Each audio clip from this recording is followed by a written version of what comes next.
Hello, fight fans. It is time for Dana White's Contender Series.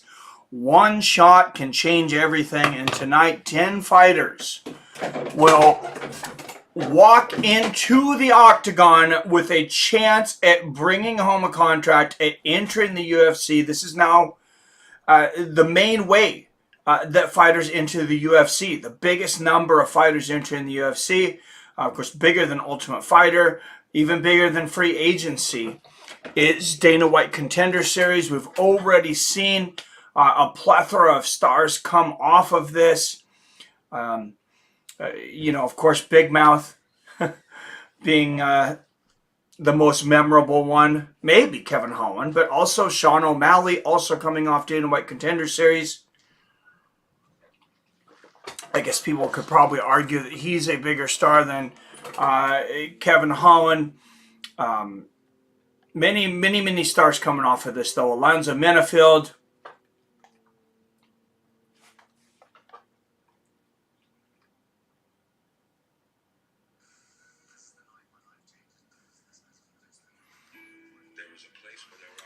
What's up, Sneaky Smurf? Hey, just looking forward to watching some fights, hanging out with you guys.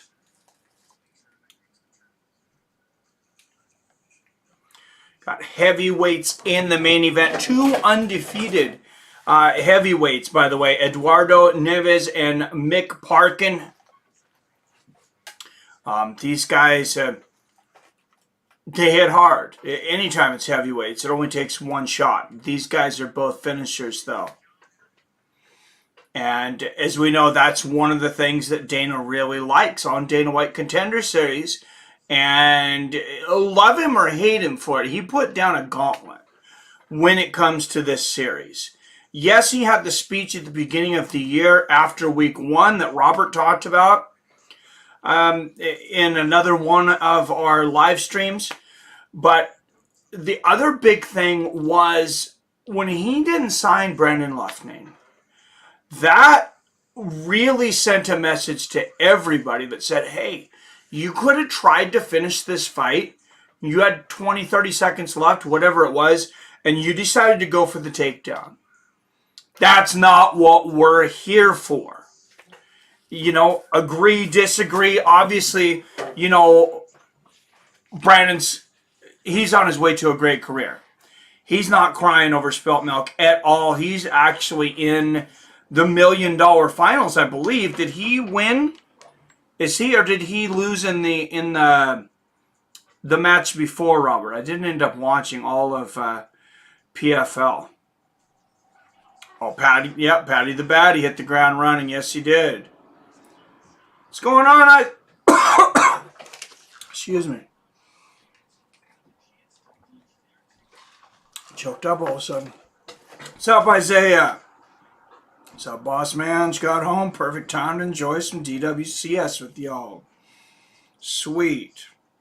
So I woke up seeing double yesterday and today kind of scared. Oh, shit. Been calling around all day for emergency eye appointment. Can't get on until tomorrow, 3 p.m. So for me to see clear, not double, have eye pitch over one eye, it sucks. Yeah, you need to get in right away, Robert. I mean, I have no idea what it is, but my mother-in-law, when she was staying with us, that happened to her, and she was downstairs, and she kind of yelled and something, and a blood vessel had broken in her eye. And luckily for her at the time, she was on disability. She was maybe past retirement at that age anyways, but she had been on disability. She was around retirement age. And she went in. We took her over here to University of Washington, Virginia Mason, and they gave her a couple of good surgeries and stuff. And she said when they were done, she could see better than she had ever seen in her life. She had 20/20 vision. So hopefully somebody does that for you. I just hope that it's nothing major, man, because, yeah, that's really scary.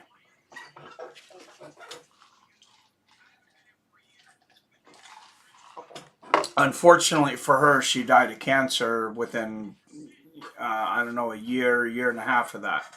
But it had nothing to do with the eye, so.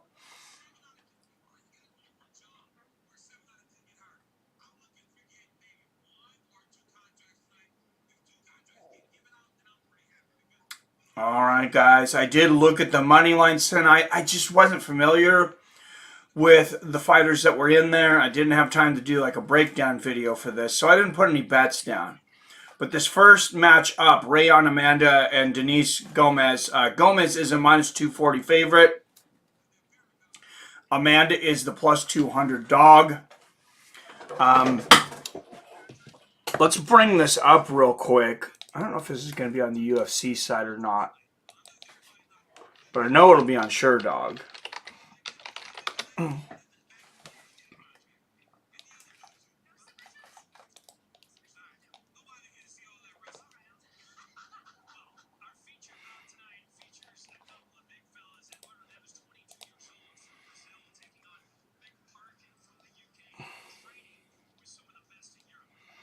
All right, some young heavyweights tonight too. This started out with, mostly a lot of younger fighters. Has been mostly a lot of younger fighters, and then I seen somebody pop on button that it was like 34. I was like, Jesus, can I try out for the Dana White Contender Series? This is. But I mean, I guess if you want a contract, you want a contract, and you want good fighters, and this is your way. I guess it kind of makes sense.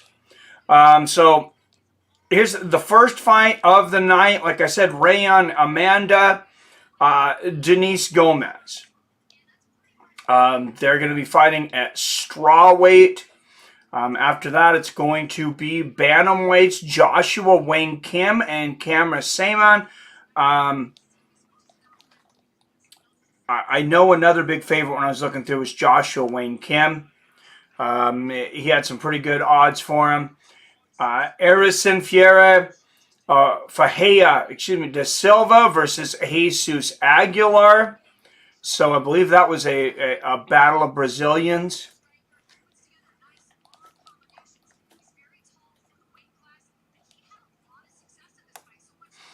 Then we got Darrius Flowers versus Amiran Gogoladze. If I remember right, I was watching the face-off of this, and I seen, oh my God, these guys are welterweights. I believe they're welterweights, and it was especially, I think it's Darrius Flowers, the guy on the right there, that was just looked huge at the weigh-ins.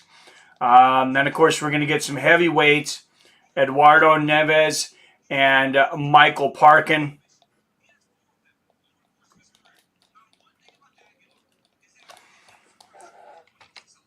So, by the way, the main event, those two heavyweights, if I didn't mention, both undefeated, both 5-0. So earlier in their career, but have not tasted defeat. Say a cheers, says Robert. All right, there we go. Money line on Joshua Wang-Kim and Saaiman. Wang's a minus 205 favorite.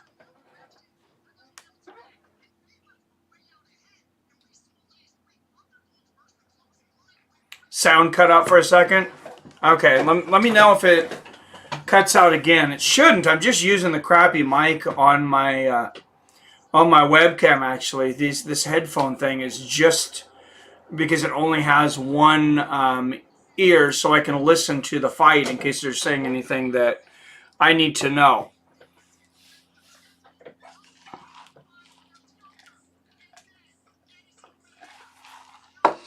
Wow, it's funny.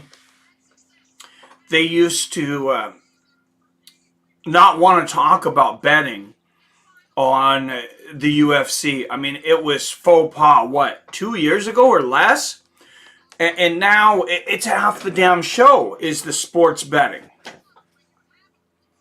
So I find it funny. I don't think that there's anybody, I think if grown-ass adults want to gamble, there you go. As long as, if you don't have kids, you're not like spending your kids' food money, you're a grown adult, make your own damn decisions.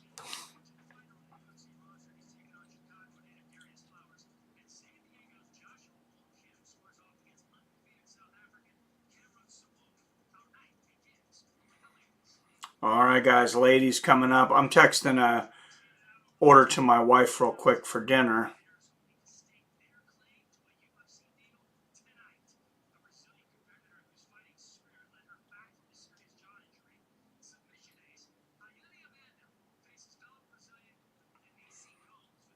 All right, strawweight 115 pounders coming up here.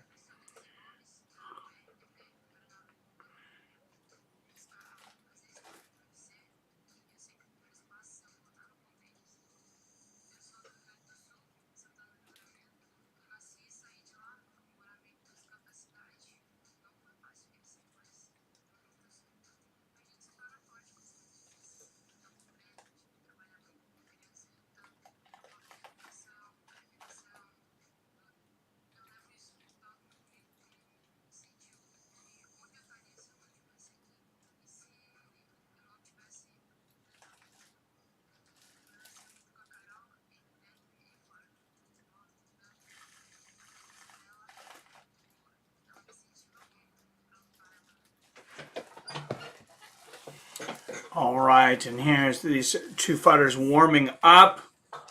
Props to watch. Fight ends in a draw plus 5,000.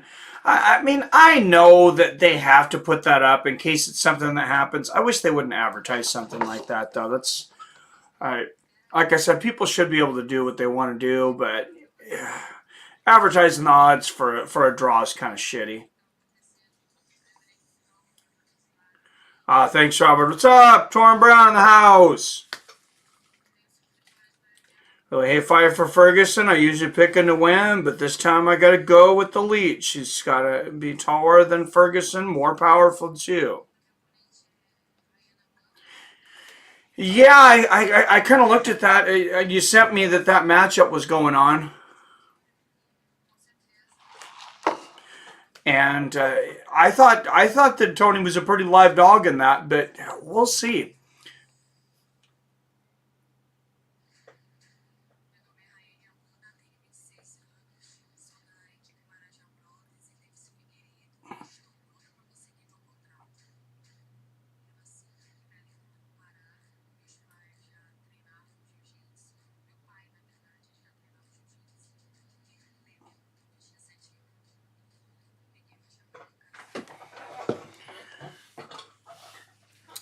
All right.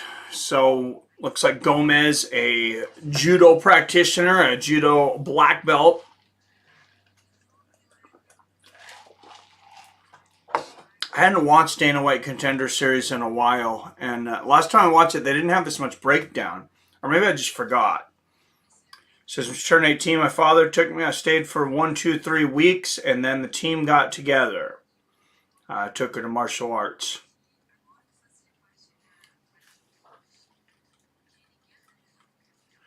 So I probably just didn't notice that they had the storyline before because I didn't have to come up with things to say during it.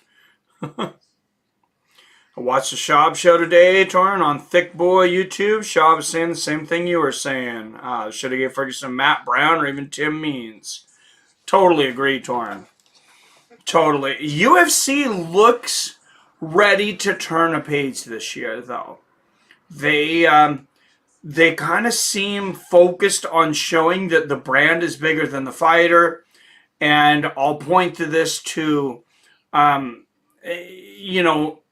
Not really, it's seemingly working with Francis Ngannou's demands, not really caring if he leaves or not. Then, I mean, I know Nate Diaz was on the way out. I don't know what was said to try to keep him happy, but obviously trying to get him beaten against Khamzat Chimaev. I know there's other examples of, Dominic Cruz. We just seen Dominic Cruz and Marlon Chito Vera. The new generation coming up, going against the old guard. And, we've seen this over time. And I understand why they're doing it this way. We do have a lot of stars that are quite a bit older, and you do have a lot of these younger guys that are really having a hard time getting the push. And the UFC, they don't want this. They don't want to go through this era where they have a bunch of people fighting that nobody knows who they are. So, I mean, it kind of makes sense. Hair salon, cheers.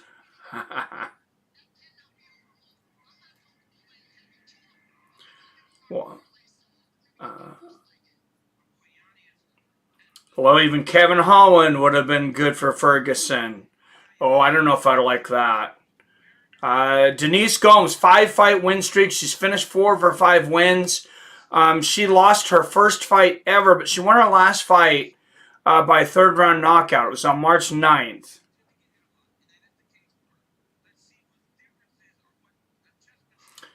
Weird fight for Ferguson. Leach is real tough, man. I agree. Robert, I'm going to check it out. When reminded the Stephen Wonderboy versus Hohen matchup. Don't know why that match didn't get matched after it was discussed. They're talking about another guy for Wonderboy, and I know a lot of people are upset because it's a guy that's also on the rise, and I can't think of what his name is. It's like Shavkat Ramkov. I'd have to look at the name because it's something Russian or Dagestanian, and I don't remember it offhand. And I hope Ferguson wins, but Leach is too powerful. Even Jorge Masvidal would have been great for Tony at 279. Oh, that's a good... I like that fight. Why haven't they ever talked about that fight? That's a good point. Cheetah's come a long ways. Props to him. Yes, they have. Heard Wonder Bra was injured. That's why I didn't expect that fight. I said, Wonder Bra. Oh, that's funny.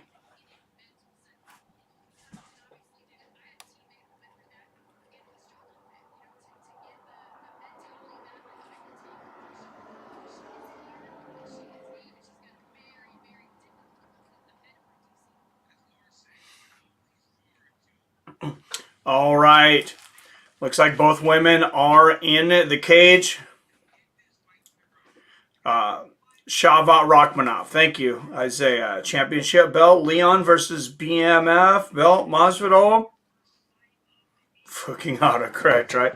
I don't know. I mean, when Masvidal lost twice in a row and they still consider him the BMF, it's like, yeah, I'm not as big on that belt anymore. Rayanne Amanda, 5 years older at 27, both women 5'2". Your referee will be Mike Beltran, one of the best in the game. So here we go. Amanda in the red, getting off early with a low leg kick. Gomes in the blue, throwing a flurry that's blocked by Amanda. So these girls looking to get busy quickly. Outside leg kick there from Gomes. And I mean, they know for the most part to get a contract, you're going to need a finish unless you face somebody really tough. Oh, nice left hook there from Amanda. I didn't see how old these ladies were. Oh, yeah, I did. 25 and 22. That's right. They're young, though.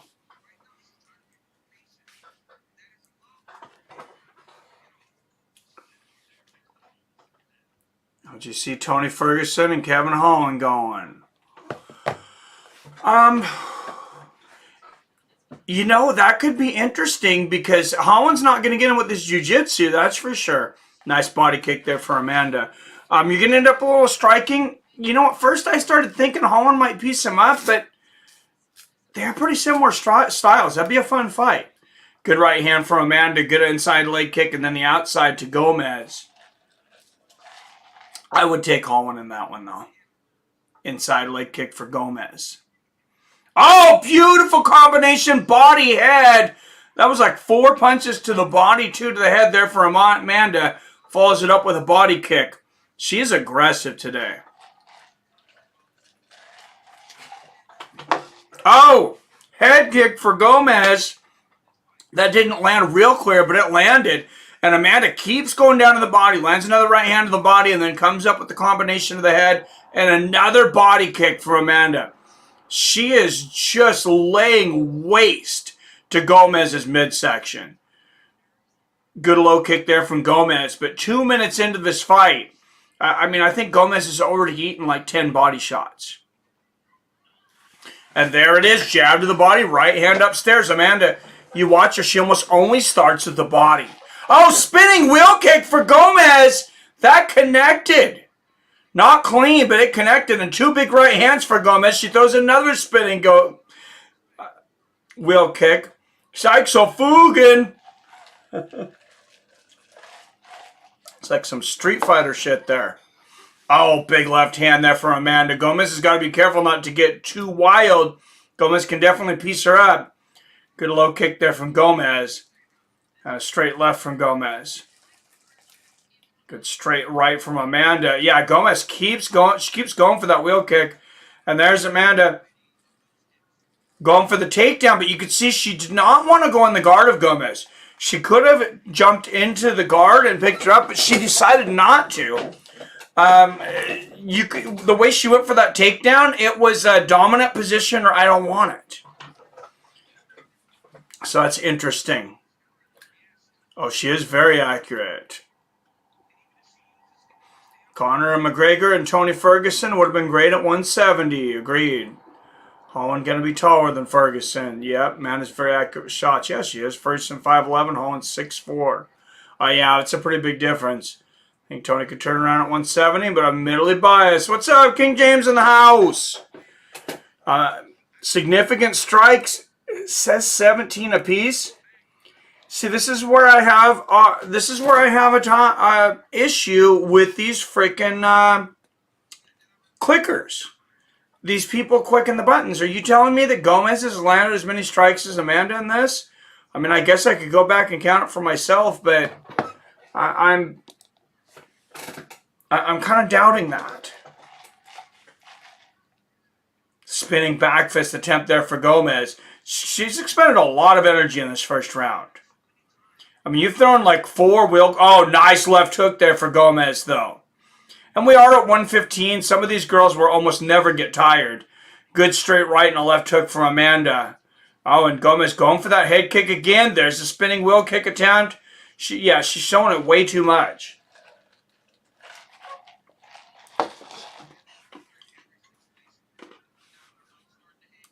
Good straight right to the body there for Gomes. Good jab for Amanda. Good body kick for Gomes and an outside leg kick. Good right hand for Gomes. And look at Amanda. She's trying to wrap Gomes up in the position she wants her before she gets the takedown. That's some very advanced jiu-jitsu, and it's very difficult, and it can be very risky. We've seen Oli do it at heavyweight. I'm trying to think of his first name. I'm drawing a blank. Can you remember, Robert? It's a guy, he's like 43, 44 years old. He's got like 150 fights, like over 100 submissions, I think. Something like that. I can't remember how to pronounce his name, though. It's like Oli Weinskick or something like that. A lot of people don't know Ferguson used to fight at 170. He had power there, too. He was at 170 on Tough, wasn't he? 10-9 Amanda, agreed. Just watch MVP and Perry. They broke each other's face. Yes, they did. That was crazy. No shot for both of them. All right. Here we go. Round 2.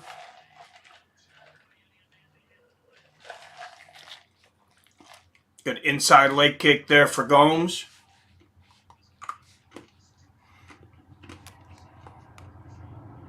Nice 1-2 for Amanda. So if you put money on the underdog tonight, 2-1 underdog Amanda seemed to get it done in that first round.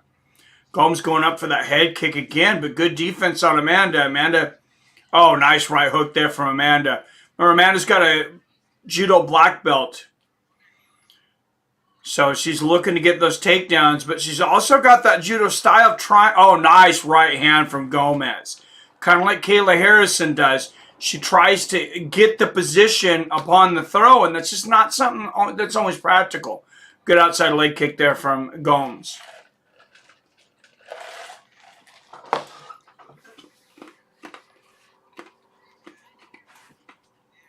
Gomes swinging wild tonight.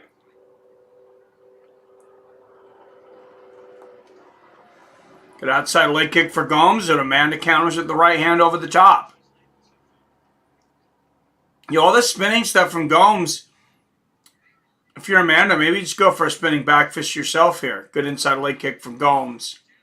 Oh, what a right hook from Gomes. I mean, I don't know what Amanda was thinking, though. She just started standing right in front of her. Oh, and a flying knee attempt. Amanda catches her in the air. Now she's got her on the ground. Let's see if she can get hooks in. She's stepping over. Oh, she needs to slow down. Amanda's getting wild here. She gave up a position. She could have had hooks in, and she got too wild, and she lost the position. Back to stand up. Impatience there from Amanda, and she ends up finding her way standing again. Right and a left hand there for Amanda. Oh, and Gomes throws a head kick there, but Amanda blocks it and lands a right hand. Good outside leg kick there from Gomes. And Gomes is pointing down and saying, this is where I'm going to kick you. There's a spinning head kick attempt from Amanda. Nice right hand there from Amanda. Halfway through the second. Good jab there from Amanda, but she's went away from the body this round. Amanda, oh, nice left hook there from Amanda. A lot of spinning there for Gomes. And yeah, Gomes with the Muay Thai background. One thing with Amanda, nice body kick from Gomes. 1-2 for Amanda. If Gomes is going to go to get that tie clinch, Amanda's going to break out of that pretty easily, and she's going to want the clinch. Good exchange there, both women landing.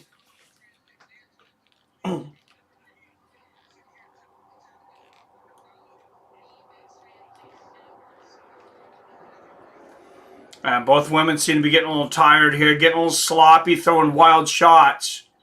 And Gomes definitely winning this round, though. Good inside leg kick there from Gomes. Good 1-2 from Amanda.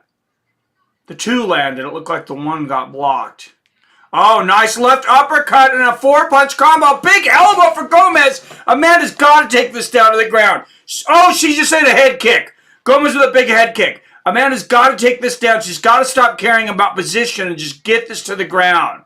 She's got hit with a big body kick, too. Gomes going off with 1 minute left in the second. Oh, huge 1-2 from Amanda right on the chin. But this is not Amanda's wheelhouse. Gomes is an expert Thai boxer. A couple more big right hands there from Gomes. And an outside leg kick there from Gomes. I said she actually beat Marina Rodriguez in a kickboxing match. Couple of big left hands. Spinning kick lands that time for Gomes. Not flush, but it landed. Right hand right on the temple for Gomes. Good left hand there from Amanda. It's a little harder to get the knockout at these lower weights, but both women really going for it. Big right hook there from Amanda. This is a great freaking fight. Good outside leg kick there from Gomes. Oh, and a big body kick. They exchange body kicks. And it was Amanda trying to get the clinch there. Oh, nice right hand for Amanda. Good body kick from Gomes, who's had a great round. Beautiful round for Gomes. I got it 19 through 2, and that's got the boss standing and clapping. So he is happy.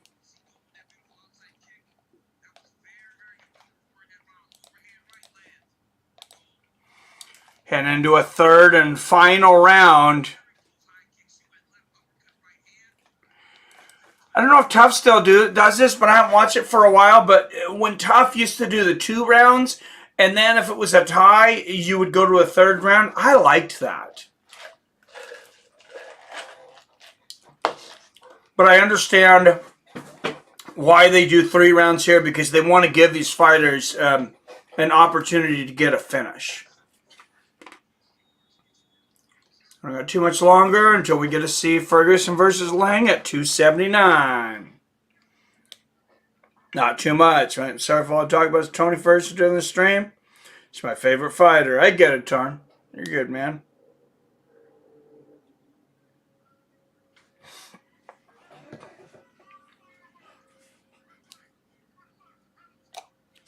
All right, there we go.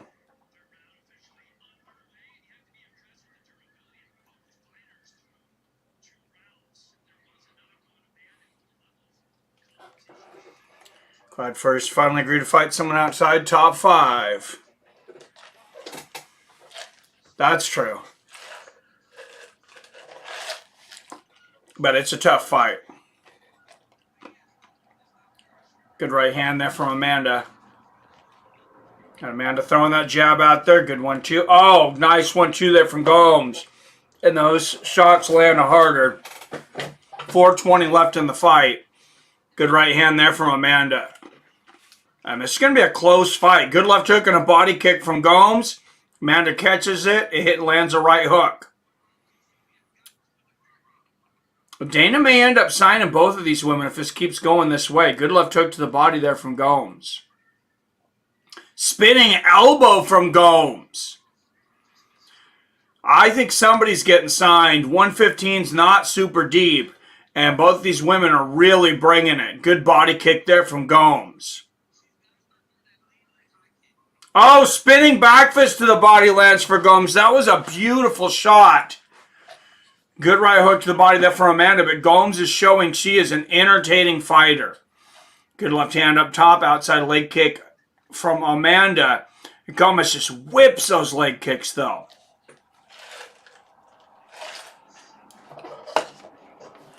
Wow, 27 leg kicks for Gomes. 28 now. That one on the inside. A Ferguson addict 2. Sounds like we got a worthy WMMA fight. Yeah, these two ladies are pretty good. Good left hand there from Gomes. Oh, nice right hook and left hand from Amanda. Gomes kept on going back to the wheelhouse, literally, with that spinning wheel kick, and she got countered that time. Oh, what a right hand from Gomes! Snapped the head of Amanda back. Big body kick there from Gomes. And another big right hand on the temple. And there's the clinch and the knee from Gomes. Good body kick there from Gomes. Good combination from Amanda. When Gomes comes in to clinch, though, Amanda needs to take her down and use that judo. Couple of good jabs there from Amanda. Big body kick from Gomes.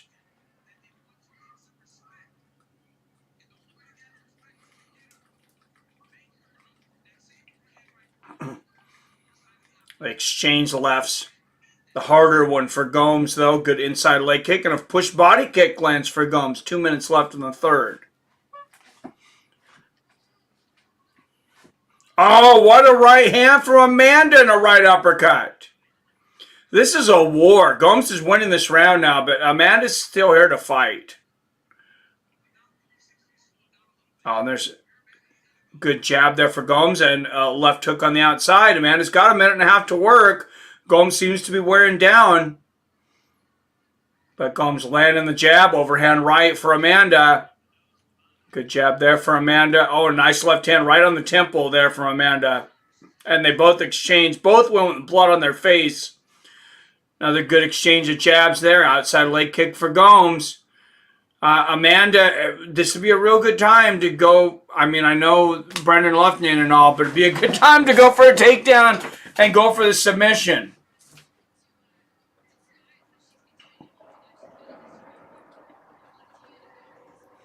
Oh, good body kick there from Gomes. And Amanda, I mean, she's peppering him with the jab right here, but that's about all she's got right now. That's almost all she's landing. Another front kick to the body from Gomes. Oh, nice elbow from Amanda. Good outside leg kick there from Gomes. I mean, you can tell these women are fighting for their career. They're fighting like they're fighting for their lives. Good right hand for Gomes and a good body kick. Oh, what a right hand for Amanda. I mean, this is just rock'em sock'em robots. Knee to the face from Gomes. Another one. That was a big knee, and Amanda shook her head. She acknowledged that was that was probably the fight. Good outside leg kick there from Gomes. Amanda seemed to kind of give her that nod, like, "Hey, you're the better fighter tonight." Good body kick there from Gomes, and Amanda, she's gonna punch it out, but you can tell she did not want any more of those knees from Gomes. She was done. Amanda raising her hands up, but I don't think she believes she won that after that third round.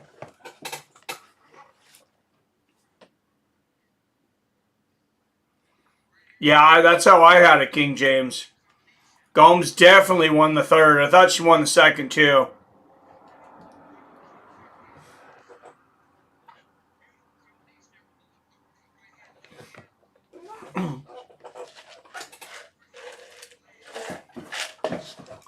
So Gomes, a little bit of a slower starter tonight, but she wins the war of attrition, and a great women's fight here.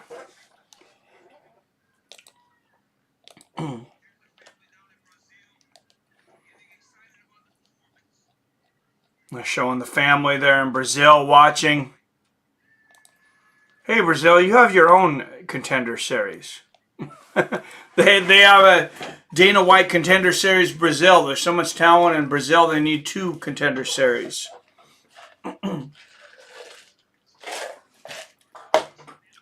And Robert is in agreement. We'll get the official decision. And then move along to the next fight.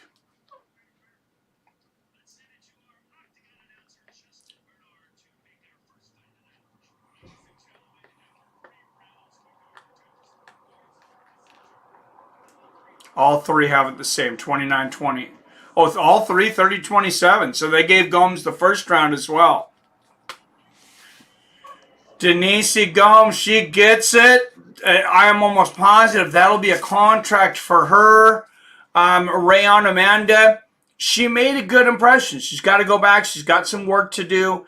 She could have maybe pushed herself a little harder. I don't know why she was so hesitant in going for some of those takedowns. She seemed to be. She was trying to get the position before the takedown, and that's fine when it works. If it's not working, just get the takedown and then learn how to pass to position. Yeah, they stood and traded for pretty much the whole fight, King James. Oh, there's a replay of that spinning wheel kick. And left uppercut, right hand combo from Gomes. And they're showing those knees to the head. Wow.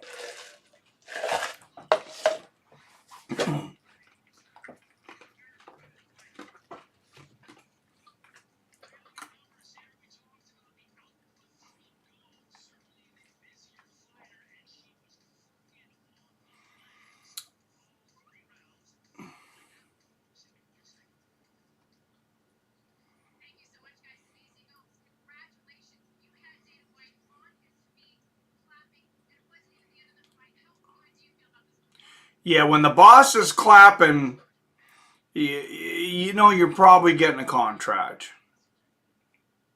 At least one of you. Like I said, I don't think they'll give one to Rayanne Amanda just yet. You might think it's kind of weird that I'm even mentioning it. Denise Gomes now on a 6-fight win streak. But, I thought she came out great. I thought she won the first round. Maybe I'd go back and look at it. But, I mean, she is very competitive. And just the fact that 115 pounds is not, it's not deep.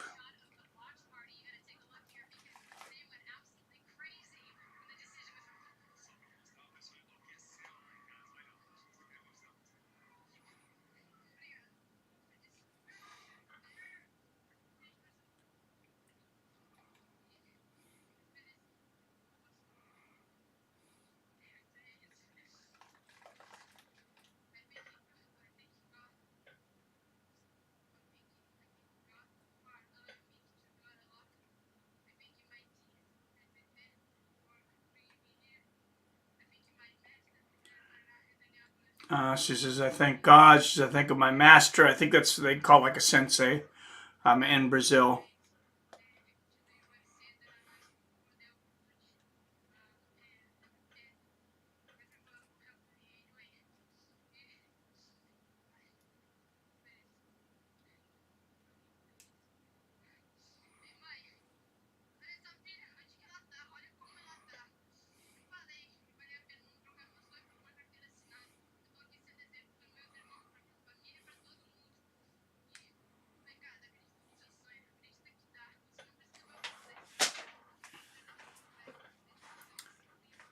How do you feel about the Gone bout? You think he goes through Tuivasa? Yeah, I think it's a real bad matchup for Tuivasa. I think Gone striking. It's too technical, and I really think that's the right word. Is I think it's too technical. I actually see Ty going for takedowns in this fight because I think he's going to be getting pieced up so much by Gone, and I think Gone finishes him though.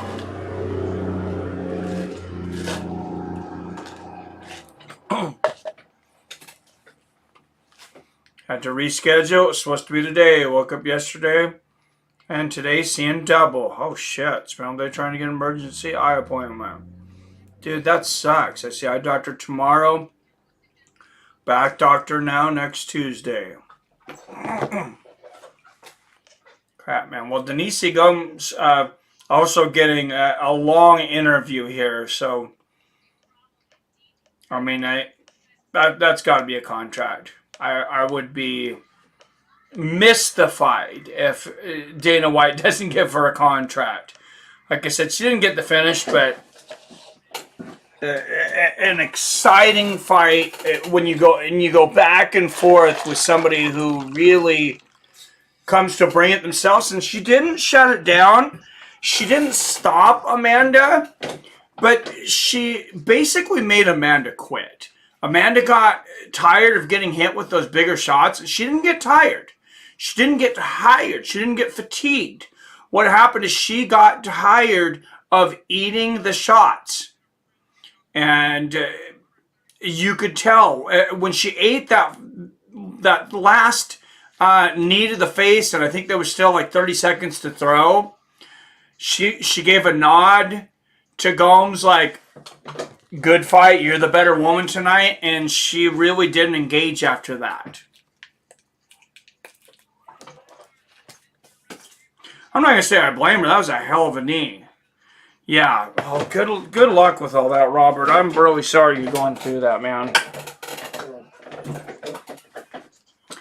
That just really sucks. Hard enough to...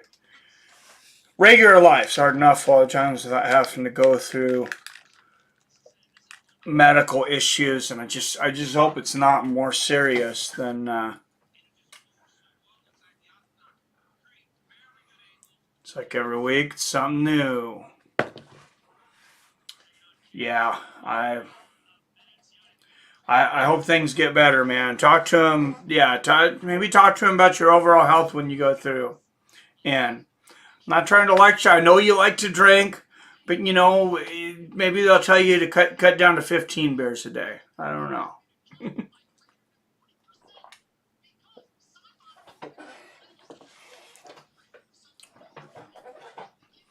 All right, Wang-Kim and Saaiman. Is that the next fight? I think it is. I'm really interested in seeing this Josh Wang-Kim fight. Yes. I was watching a little bit of him. He seems to have an exciting style.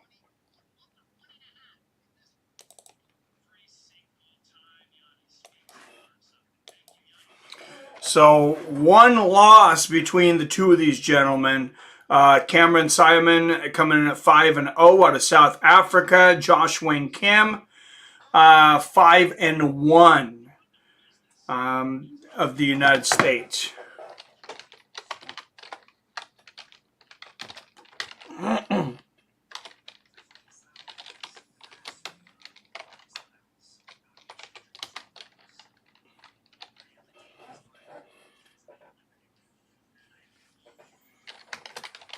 And I don't think this is Cameron.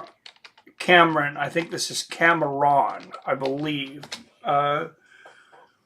is how it's pronounced, from South Africa.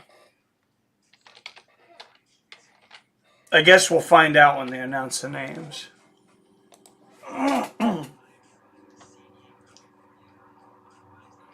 Wang-Kim is next, yes. Yeah, I'm excited to see this dude. I really want to see a guy come out, and I know it's hard for these guys to get through the wrestlers and different things and stuff, but, you know, a guy with like a real good karate or kung fu base.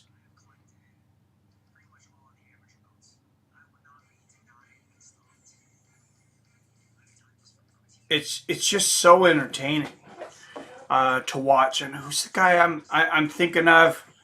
Oh God, and I don't know why I'm drawing a blank on so many names today. Probably because I woke up 30 minutes before this stream. My brain is like it's like a 78 F-150. It's got to warm up in the parking lot for 20 minutes before it goes anywhere.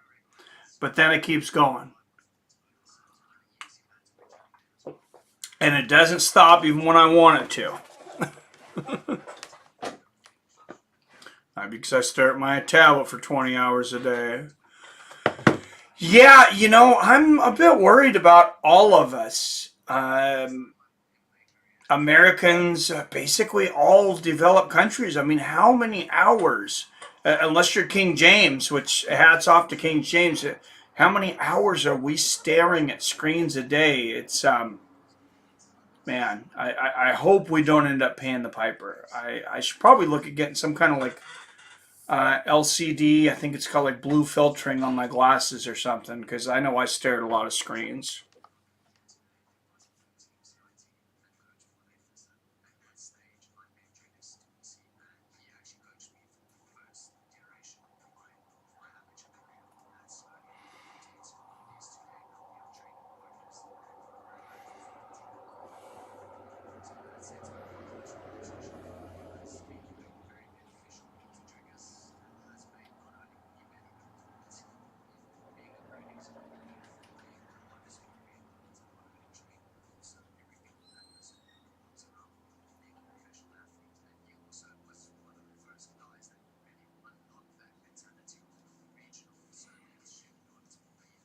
All right, guys, they're just breaking down each of these fighters. Joshua Wang-Kim, the favorite tonight, minus 200. Cameron Saaiman, were they saying plus? I think it's about 150. I've forgotten already. They flashed it quickly. But the over-under on this is a round and a half. They were actually showing for the fight to end in the first minute, and it was plus 1,200. Made me start wondering, I mean, shit, is this something we should be betting on? Is this a fight that's got a good chance of ending in the first minute? I don't know, but that certainly would be exciting. Yeah, they keep flashing that prop.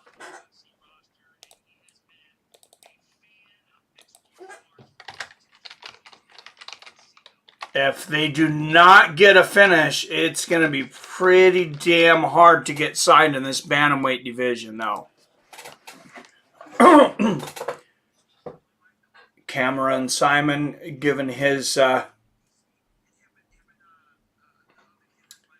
being read his last rites here before he steps into the octagon. Undefeated, 5-0, finished 4 of his 5 fights.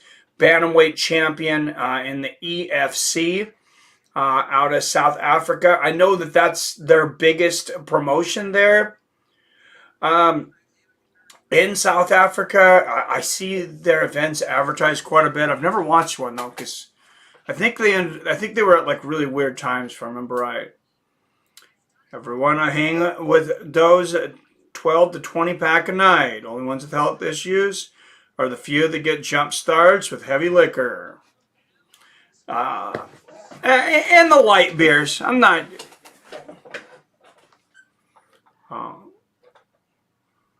Stares monitors all day and having really bad eye issues. Doctors have told her it's like she's slow mic'd away of her eyes. Really? Oh, no. Sorry to hear that, man. Joshua Wang-Kim at Twin Dragons. All right.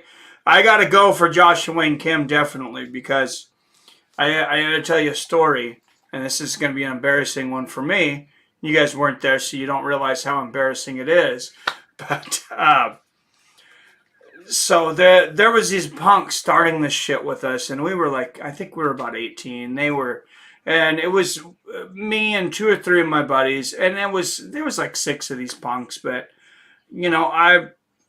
my dumb ass was confident that we could take them, and I guess we did end up scaring them off. But so I was 19 because I realized I'd just gotten this dumb tattoo that I've had forever. It's super faded now, but these guys would always run up to you and they go, "What you claim? What you claim, fool? What you claim?" And it would just piss me off to no end. Made me wanted to punch him in the face just for saying that, because they wanted to claim like 18th Street or 4th Street. That was the rival gangs there in Walla Walla. And I just go, "Twin Dragons, fool!" And my friends just start busting up laughing. Everybody starts busting up laughing. They've given me endless shit about that, to the point that at my best friend's wedding, he actually had they had these little jingle blocks with different messages and stuff on them, and one of them said Twin Dragons. So I know that got a little long, but I just thought it was funny. His Twitter was at Twin Dragons. All right, Cameron Saaiman, 8 years younger at 21. Wang-Kim, an inch taller at 5'9". 4-inch reach advantage, though, for Joshua Wang-Kim at 71 inches. Jason Herzog going to be the referee for this one. Wow, Contender Series came away since I started watching. It used to be Herb Dean, I think, was the ref for every single one, or whatever ref it was that just had one. What's up, Invisible Boy? Dude, I was here, man. I was streaming for 11 hours. So I don't know what was wrong with YouTube, man. I was here, though. Good left hand there from Wang-Kim. Oh, good body kick from Wang-Kim.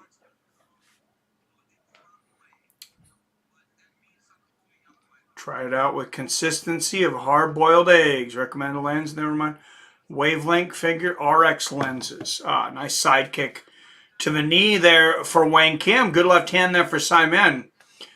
So that 12-1 for the fight to end in the first minute is nearing quickly. Good body kick from Kim, but 5 seconds to collect on that. Good push kick to the body for Kim. Good right hand there for Saaiman.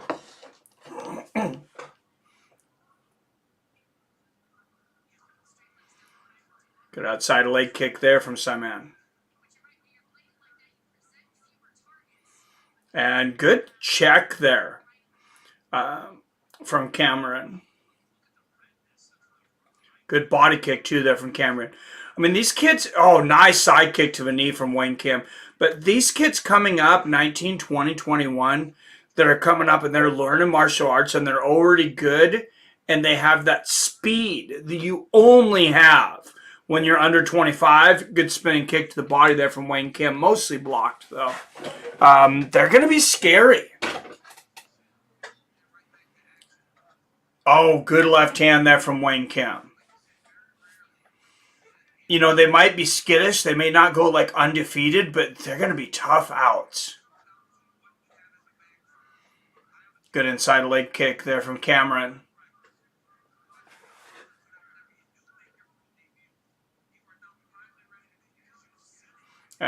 Cameron's starting to do a good job of striking with Kim here. That was a good left hand from Kim, though, and a good front kick to the body.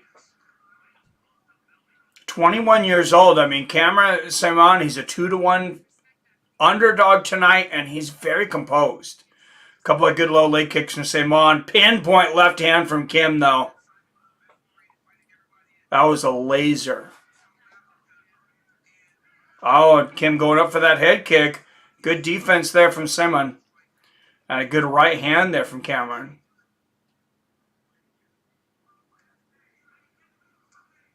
Low leg kick lands for Kim. Saaiman answers with an inside leg kick. Kim's got more snap on those kicks, though.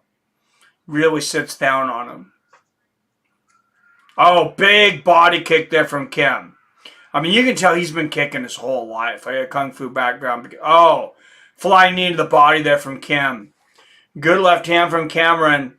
I just think Kim is the more seasoned striker. I mean, Cameron, he's young. He could land something flashy. But I just think Wang-Kim, he's going to continue to take over this fight. It's going to continue to go more in his way until it's over. Good knee to the body there from Kim. And I think this is going to be a great learning experience, though, for Cameron Saaiman. I said he's only 21 years old. If he wants to, he's likely to end up in the UFC. He's got a lot of talent.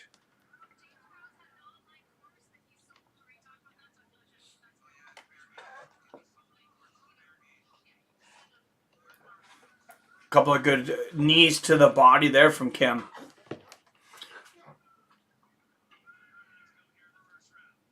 What's up, Ice Cold Fox in the house? Invisible Bully. Well, I'm glad you're here now. Sorry you missed me on Saturday. Mike did get a bunch check in during the boxing last Saturday. Oh, yes. Thought I called a bunch come in during something you called. Yeah, bare knuckle. There was like almost 200 people in during bare knuckle, but I just kept streaming all the way through. Good outside leg kick from Saaiman and an inside and a right hand upstairs. Big left hook from Saaiman. And Kim answered with the right hand. Cameron Saaiman, though, his strikes they're just not quite as technical as Kim's.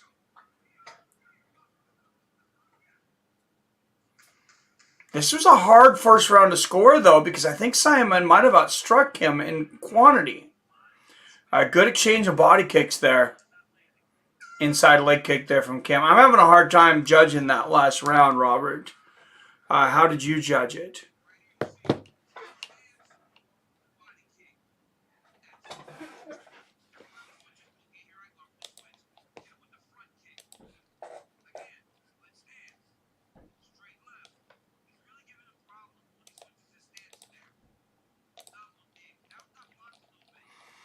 I'm excited because after this, the wifey brought me home a garlic chicken pizza. I'm the only one who likes them, but it was $12 garlic chicken at Papa Murphy's. I was like, shit, I'll just get a whole one for myself. I can eat the leftovers through the week. I got to turn the air conditioner on for a few minutes, though, guys. It is an oven in here right now. I think BKFC bought a couple. Oh, yeah. Yeah, there's a lot of people. BKFC was mostly, it seemed like a lot of people. We did get up to $84 for the 10 hours and 37 minutes I was streaming. Oh, I thought they started this, and I misunderstood the signal from Herzog. All right, here we go. Good outside leg kick there from Kim. And this not ending as quickly as a lot of people thought it might. There was a lot of first round props going on, including that finishes in the first minute. Good left hand upstairs and a knee to the body from Kim.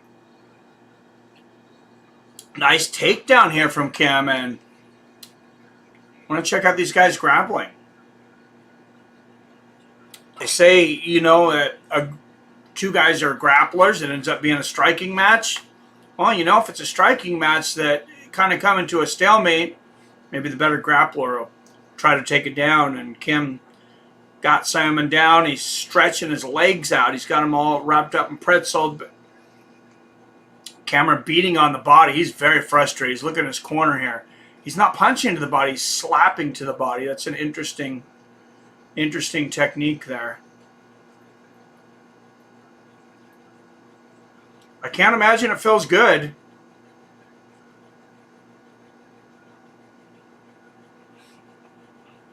And Saaiman on one knee up against the fence. Wang-Kim tries to pick his knee up to bring him down, but look at the balance of Cameron Saaiman. Beautiful. Look in his corner the whole way, too. And now Cameron Saaiman ends up getting on top. He's going for it. Whoa, looked like he was going to go for a Peruvian necktie there for a moment, but Kim is out. But now Cameron with the dominant position on top. It's a weird position, though. And now Kim's up. Eats a left hook, though. And they're back to the center. Great exchange. Good right hand there from Cameron, who may have just been a slower starter. Good inside leg kick there from Saaiman as well.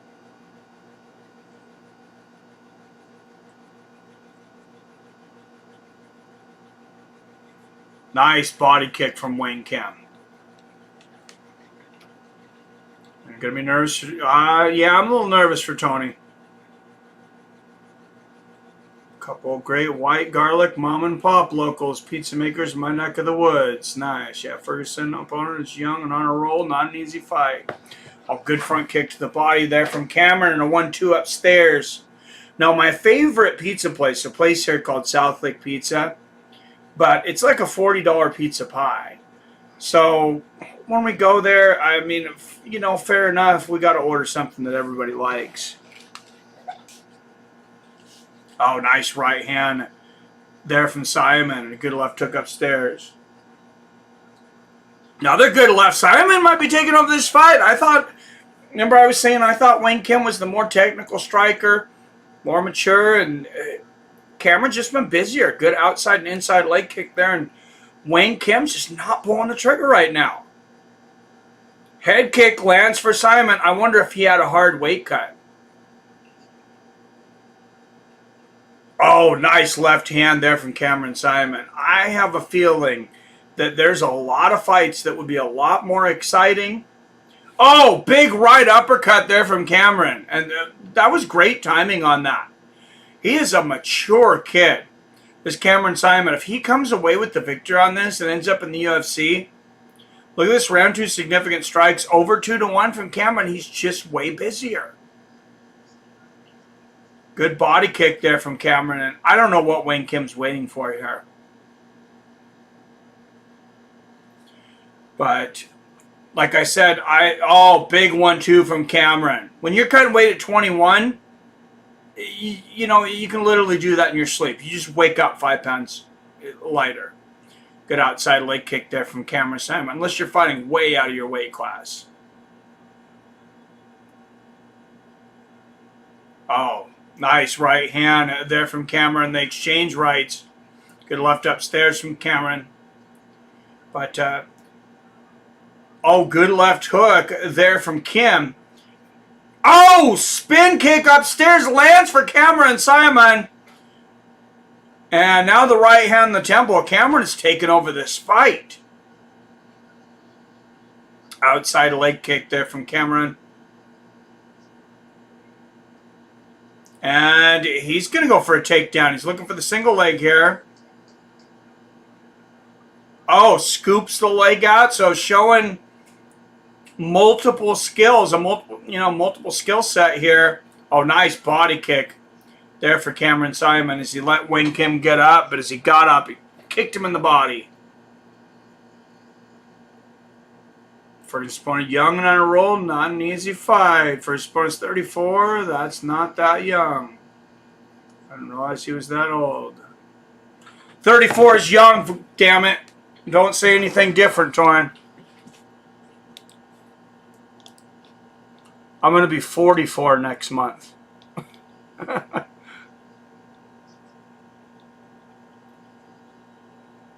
Although, to be honest, I don't feel a hell of a lot different than I did at 34.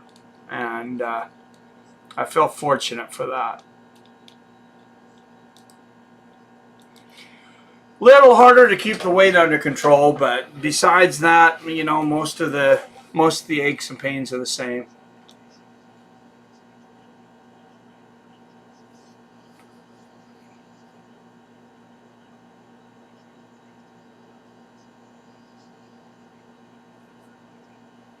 All right, that's what I got at Robert 1919. And Drunken Boxing agrees with us. What's up, Drunken Boxing? So he says Tony will retire after losing to Lee. It's time. Just doesn't have it anymore. Don't need to take a bunch of damage like BJ Penn or Cowboy did. I don't think he's at the point that they're at, but we'll see. Good body kick there from Wang-Kim. I would just, you know, like Torn said, I would like to see him fight some guys around his own age. Good inside leg kick there from Saaiman. I mean, the guy's, he's a big, he's a big boost for the UFC. Everybody always loved to watch him fight. Hey, what's up, Drunken Boxing? Not much, man. Just took a little nap before this and watching some good fights with my friends. How have you been? Good couple of body kicks there from Saaiman. Outside leg kick from Wang-Kim. Saaiman, it seems like he came with a different strategy this round. That was the third body kick he landed in about a 10-second span. Oh, Saaiman eating up those legs of Wang-Kim, though.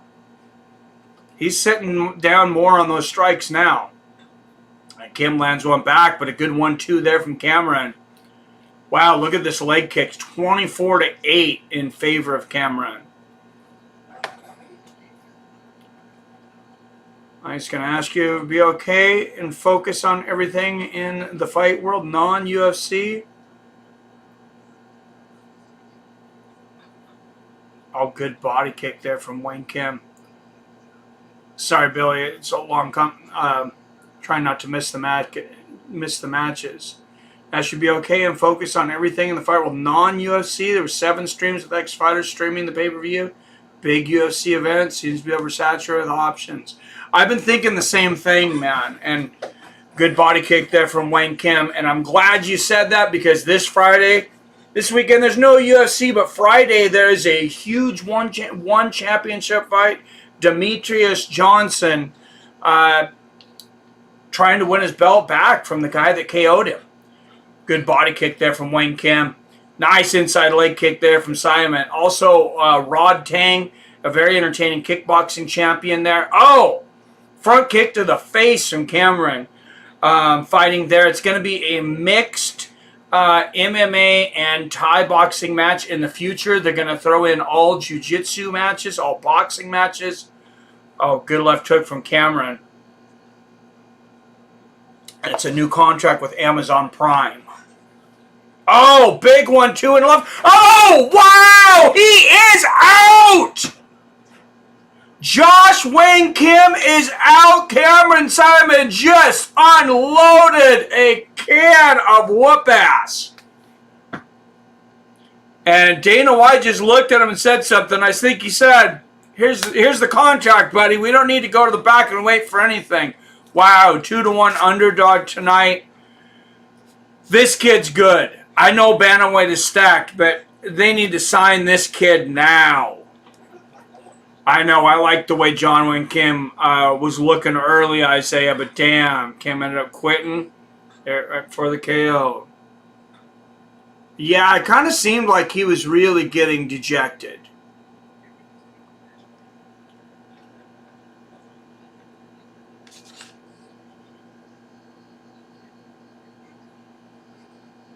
Cameron Saaiman, big left hook, knocking out John Wang-Kim. Let's look at it from another angle. This kid is only 21 years old. Oh my goodness. And he fought a tough fighter tonight too. Wow, just puts him down. Beautiful performance. Give that kid a contract. Oh, and I just heard what Dana White just said. You're a badass dude, man. Yeah, that's a contract. That's code for I would like to sign you to the UFC and have you work for me.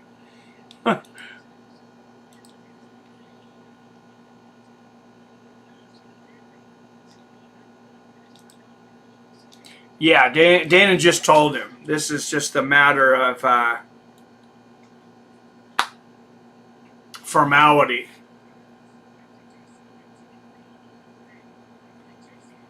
I mean, you get a knockout like that over a good striker like Joshua Wang-Kim.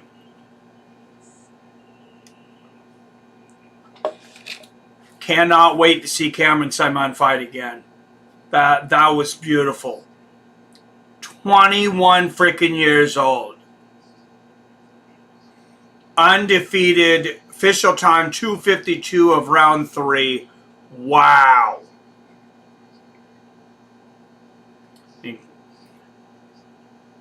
Bright future for the kid, absolutely. Dang, 21's turn. I think ESPN wanted the Ultimate Fighter to fill programming holes.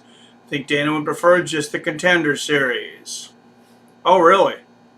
I'm confused. There are 2 events this weekend for one. I'm seeing the Amazon Prime one and also one 160. Yes, Raul Duke. There are 2. I don't know if I'll be watching both of them, but the Friday one, it's at a good time for us. I think the main card starts at 7 p.m. Pacific. So I'll definitely be covering that one.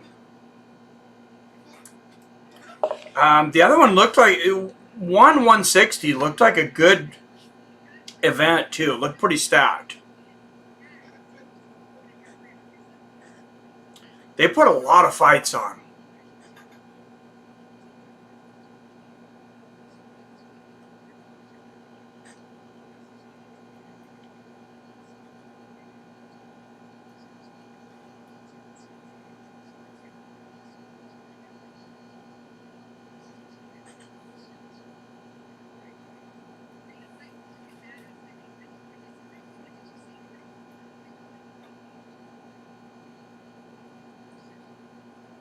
Oh, he asked Dana, "Is the PI open? I want to do a training session." He said, "What?" That's what he said. Whatever you want, kid.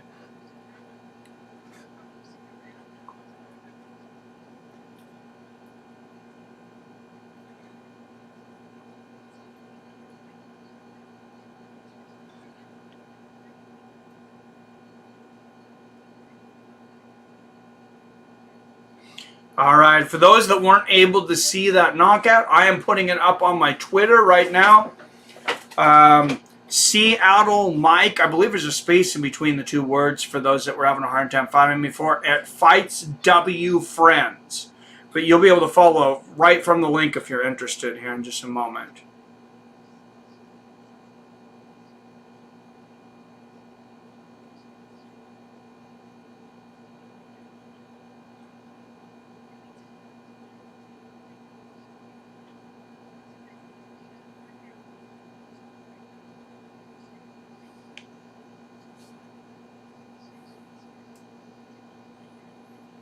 Man, I know a lot of people are really looking forward to seeing Wang-Kim in the UFC, myself included. But, I mean, this kid, Cameron Simone, tonight would not be denied.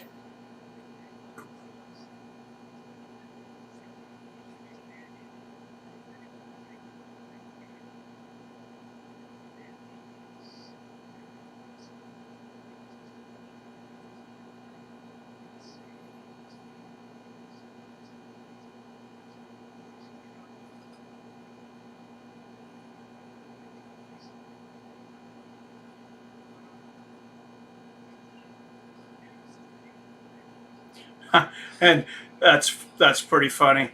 Daniel Cormier said, "I'm going to go on and go on a limb. I'm going to give this kid a contract." All right, Erisson Ferreira up next against Jesus Aguilar. You got the striker versus the master grappler up next. 7-1, 7-fight win streak, Jesus Aguilar. Dana White Contender Series.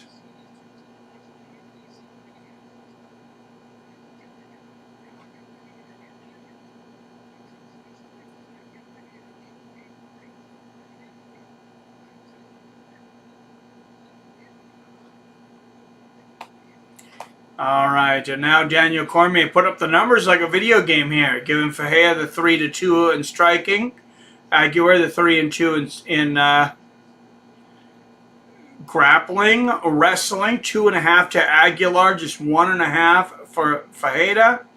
Cardio, 3 stars for Ferreira, and 2.5 for Aguilar. Interesting. I like that. That makes it simple. It's like a video game system here. I like it, though.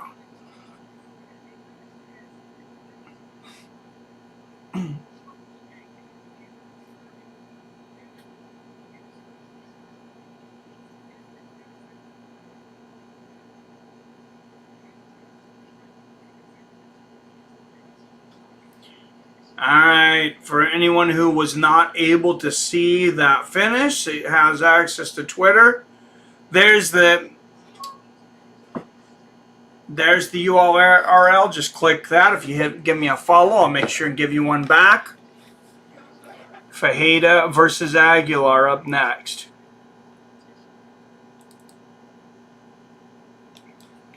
And I know a lot more of you guys are on Instagram. I just told my 21-year-old daughter she needs some money for college. I said, well, I'm going to hire you to run my Instagram then.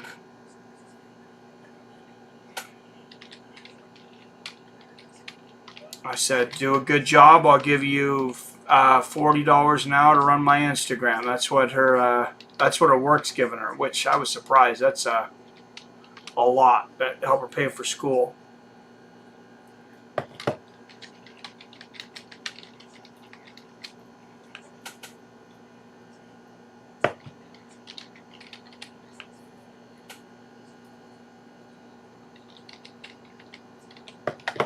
If you're looking for who's fighting on that 1FC that's happening on Friday, you can go to fightswithfriends.co. Just remember, it's .co because some motherfucker stole my M. And the whole card is there. Plus, you can click on any of the fighters, and it's powered by Tapology. It'll go straight to their bios. I was telling you about Ferreira, second appearance on DWSC. Oh, nice. Thanks, Robert. Oh, I missed some. I missed a lot of contracts or comments here, so I'll back up here.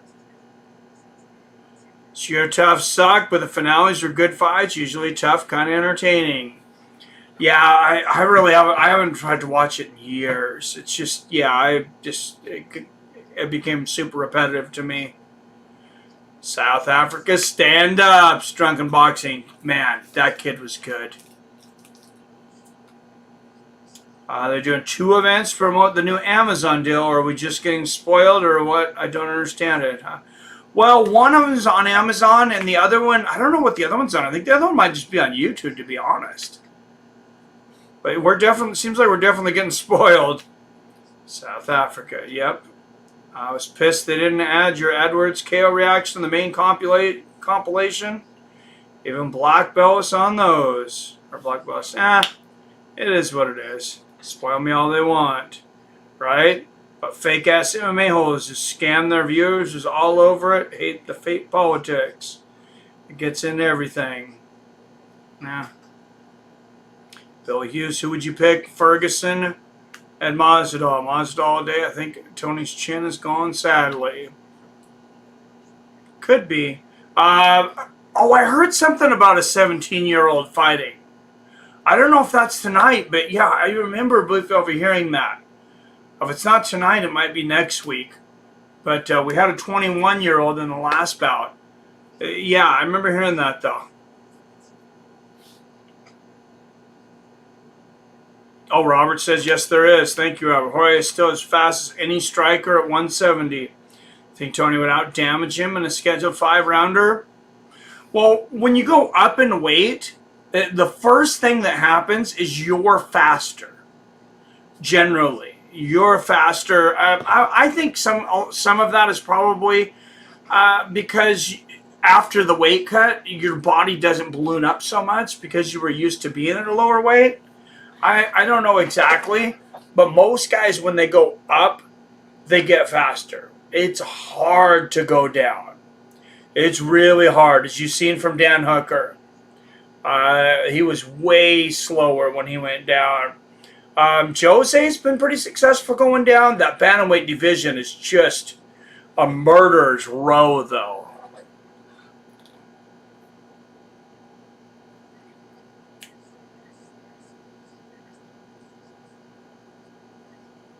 It's the next fight, Billy, not this one. Thanks, Robert. Boxers, you're a good dad. Well, thank you. Erisson daughter died after he appeared last time on day. Oh my goodness, that's horrible. Thought Dana White said 17-year-old fighting this week. Might be next week. All right, thank you. Jesus Aguilar, 7-fight win streak. He's finished 5 of his 7 wins. 5 wins by submission. Wow, that's horrible. I cannot imagine losing one of my kids. God, I don't know what I'd be doing months after that.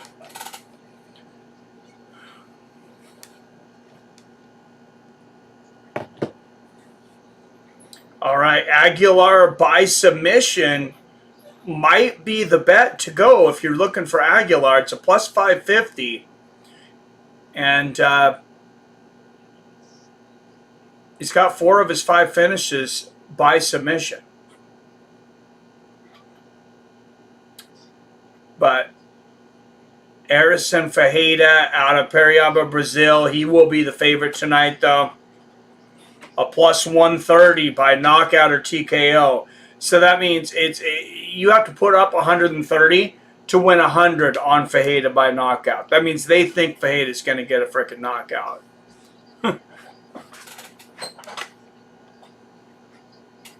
Over 1.5 rounds is minus 175. So that's your over-under. Now, they signed a 17-year-old dude. I think he turns 18 soon, but one of you search engine guys would have to look. Hoping Aguilar wins. Drunk boxing. Yeah. I don't know a whole lot about him. I mean, I know he's got the submission, and that would have been my bet if I was going to go up probably. Erisson Ferreira, 5-fight win streak. He's finished 10 of 11 wins, 8 first-round finishes. Just because it's hard to get much money off Ferreira, but I mean, also taking Ferreira by knockout might not be a bad idea.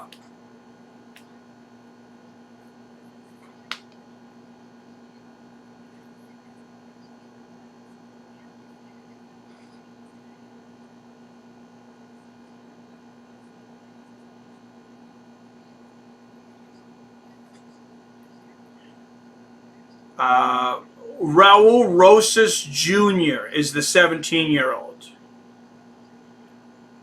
He is signed Monday to fight in September. All right. 31 years, 5 years older is Ferreira at 31, 2 inches taller at 5'6". Wow, what a reach advantage Ferreira is going to have, though. 7.5 inches at 70 inches. Just a 62.5-inch reach for Aguilar. That is crazy. Inside leg kick to start things out for Aguilar. I wish they started showing the leg reach like PFL does, though. Good exchange of leg kicks. Good right hand for Aguilar. Aguilar's coming out striking earlier. Ferreira's got to be happy about this. Good outside leg kick there from Ferreira. Put that money on Ferreira by knockout now, I'm telling you. Because Aguilar looks like he's willing to strike with him. Forget about it. Good left hand there from Ferreira. Inside leg kick from Aguilar. Nice body kick from Ferreira. I don't like to throw super... Oh, wow! Both guys land big shots, though. Aguilar catches Ferreira coming in. Maybe a little more of a slip than anything. Looked like he was floored for a moment. Good outside leg kick there from Ferreira. Oh, nice one, too, there from Aguilar. Aguilar can strike, obviously. Oh, nice flying knee to the body from Ferreira. And I'm sure his corner would like to see him work that 7.5-inch reach. But, I mean, when you only have a 70-inch reach, you're not used to using that reach. And Aguilar goes for the takedown. Ferreira immediately slapping on a guillotine here.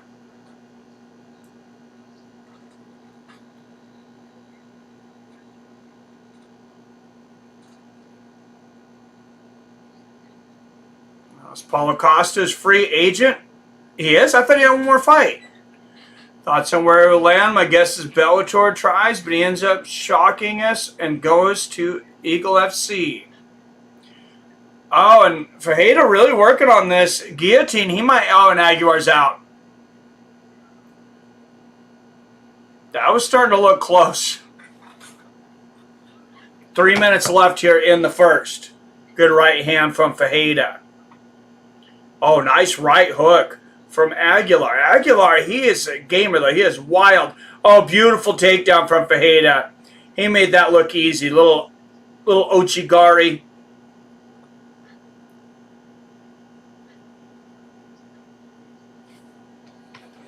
And Ferreira now working on the ground on the open guard of Aguilar. Augusta finishes UFC contract against Luke. I thought he had one more. Trying Box says no more. Some say that on one more. Some say it on aerial. That's what I thought. It's research. 17-year-old isn't this week. Thanks, Robert. Dana said he was a free agent during the press conference. Oh, wow. I mean, he could have let him go if Costa asked to be released at any time. So maybe they just didn't want to pay another big payday and said let him go. But that's very surprising. Oh, good knee to the body there from Aguilar. I mean, I don't see him having a big problem getting a championship at 185 or 205 in Bellator. Shoot, he could probably go up to heavyweight. He cuts so much weight. Good knee to the body there from Aguilar. Seems like he would just be so much happier if he just went to 205, though. I mean, he's way too big for 185. Those weight cuts have got to be so debilitating. Oh, nice takedown there from Ferreira, and he gets the mount this time. Now he's got the back. And if you had Ferreira by submission right now, you are licking your chops, because I want to say it was like 11-1.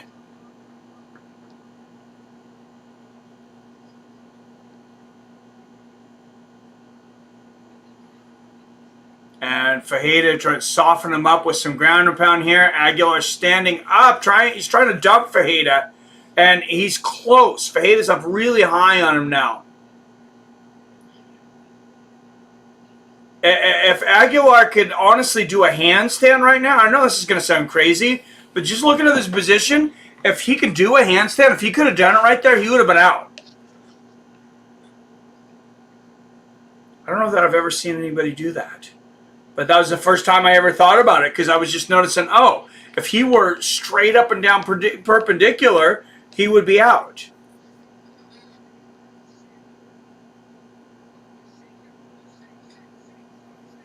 And there Aguilar's got him off. Instead, he grabs the foot and dumps him. Probably a lot less risky than that handstand I wanted. Oh, nice ground and pound here from Aguilar to end the first round. Man, Aguilar is a fucking scrapper.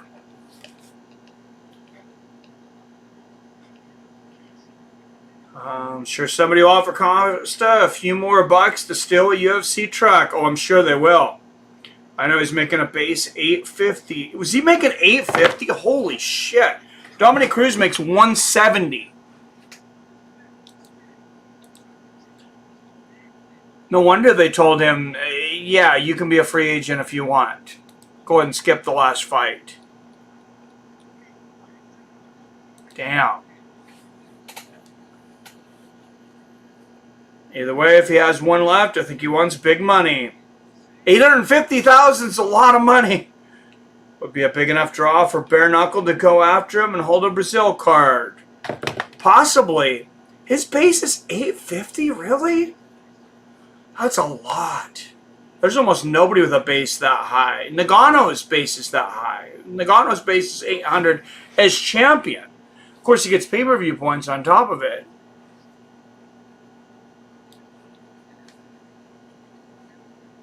Yeah, it'd be interesting to see him in BKFC. Oh, nice shot from Aguilar. They are just banging back and forth here to start the second. Aguilar is wild.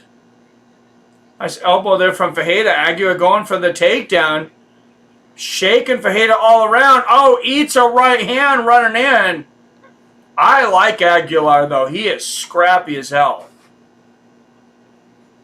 He just brings it. Yeah, Costa definitely has options. Yeah, I mean, Bellator pays a lot. PFL, he go to PFL. I mean, Pettis is getting $750 base pay over there. Oh, good takedown there from Ferreira. So PFL might be the number one, might be in the driver's seat if they have any money left to pay anybody. They're paying Kayla $500,000 base pay, and then she keeps winning that $1 million contract. Of course, they're about to give away 6 contracts. And don't forget, the runner-up they give $200,000 to.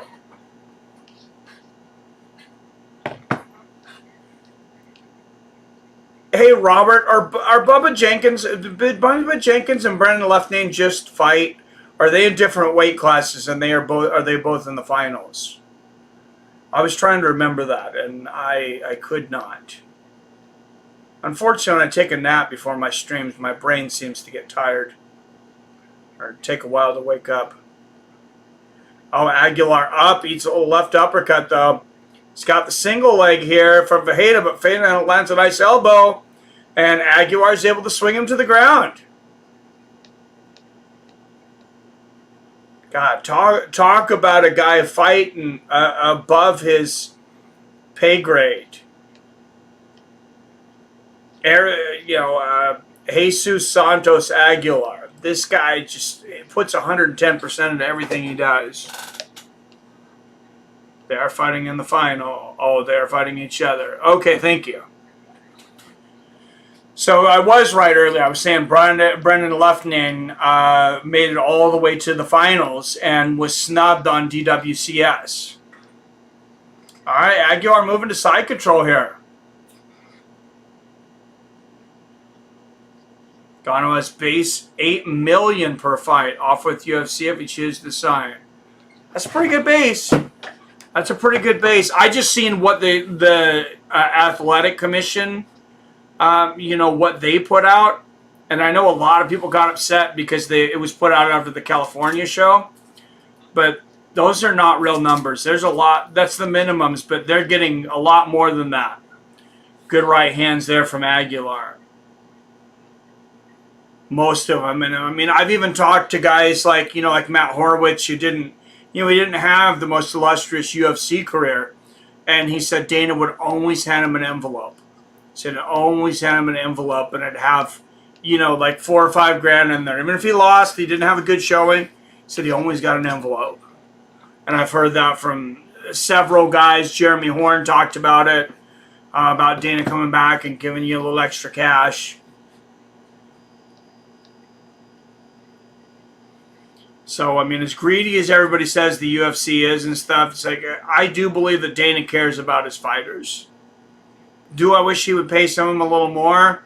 Or that he would push for them a little more? Yeah, but he's also a promoter. His job is literally to get these guys for as cheap as he can. Aguilar hooks in, landing a lot of shots. Aguilar's winning this round. What do you guys think? I think Aguilar's winning this round. And for Ferreira to have to come back after winning the first time and then get this buzzsaw that is Jesus Aguilar.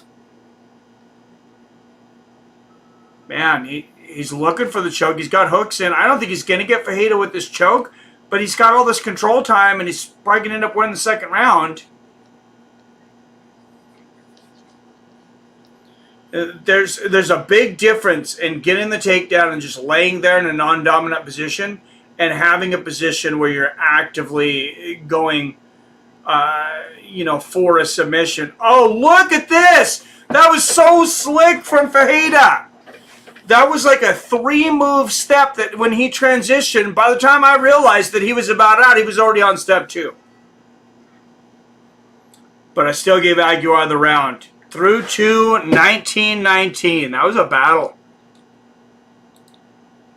Yeah, if you guys have any suggestions for covering non-UFC things, unfortunately, if there's anything else on, like boxing, Bellator, anything competing at the same time of it, we'll still keep track of UFC, but it's probably going to have to supersede that, because as Billy talked about, there's just too much competition. There's literally hundreds of people copying us doing these live reaction streams. No.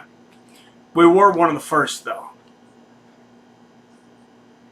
So BKFC matched the 850 UFC base.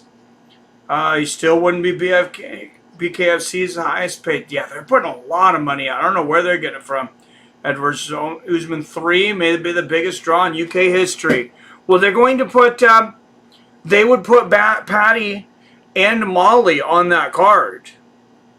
So that would be huge. Mike Perry's hilarious. Put out a video saying the king may have to return tonight. Oh my! What a left hook from Ferreira to start the third. To knock Edwards out, so he would be willing to put the pillows back on. Oh, that is hilarious. Oh, both guys landing big shots, and Aguilar getting the better of that. Landing more shots, and Aguilar just picking Ferreira up and slamming him. Ferreira, wow, Aguilar's a freaking spark plug.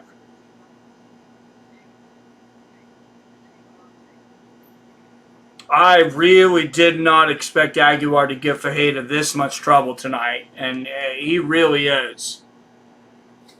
Fights his friends, one of the few that cover the jiu-jitsu. Mike pulled some big numbers. Yeah, after that, I immediately downloaded the new, the new scoring and rules on jiu-jitsu, so I could be prepared to be a little more educated. Good couple of elbows there from Aguilar. Because, yeah, I really kind of felt like a fish out of water trying to call that.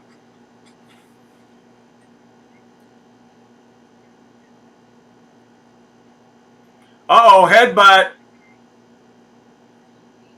Anybody catch that? Aguilar just threw a headbutt. No wonder this guy's so wily. He's used to fighting in the streets. I guarantee you, this guy's used to fighting somewhere where headbutts are allowed, because he just threw a headbutt. He lifted his head up and slammed it down. I think he might have pulled back on it a little bit when he realized that he can't do that. I realized what he was doing. Aguilar going for a guillotine. And there is the tap, and somebody cashed for 12-1. Wow, and I mean, I did say before the fight, you know, that my best bet would be Aguilar by submission because it was a 12-1. I didn't bet it, so I won't claim it, but Tate is sitting there, he's like, damn, how can you not give that guy a contract now? Hell of a start here for DWCS, week 5, season 6, and we still have 2 more fights to go, the co-main and the main event. Damn, they have just got Dana White Contender Series locked down. One BJJ tournament, September 30th. Thank you, Robert. I will definitely have to do that. And yeah, I got to work on watching some BJJ and studying the rules and things. I've been looking to get back in a class or something if I stop hurting myself.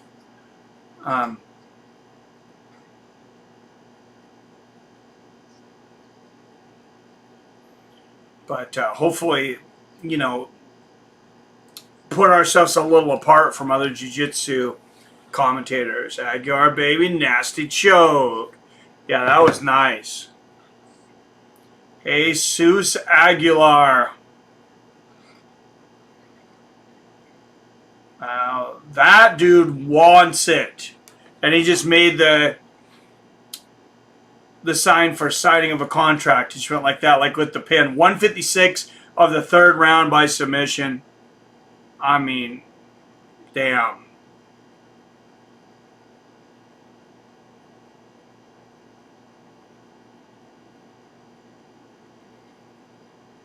All right, thank you to those who went over to Twitter, gave me some likes and retweets on that last highlight video. We'll get that submission for Jesus Santos Aguilar up here in a moment.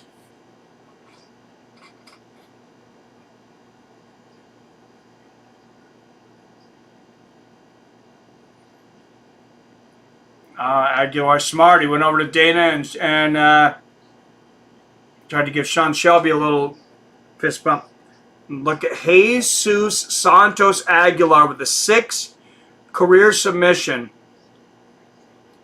And he was an underdog coming in tonight. Erisson Ferreira, his 2nd time on Dana White Contender Series. But Aguilar would not be denied tonight. He was scrappy as hell. His pace was insane, and he ends up getting the submission in the third round. I think Jesus Santos Aguilar is going to end up getting a contract as well.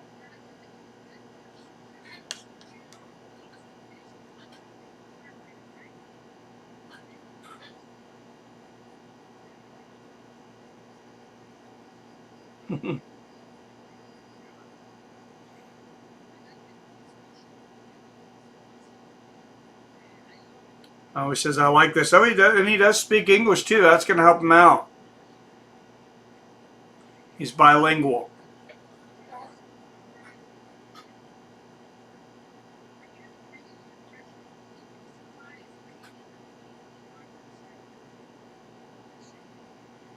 Night of the upsets again here, though. For all those whales that were starting to put a lot of money on favorites. Oh, by submission was plus 550. $100 wins 550. I thought I had seen a stat that said 1200, but maybe it was the last fight I was looking at. So there you go. Somebody won $550 for every $100 they put down.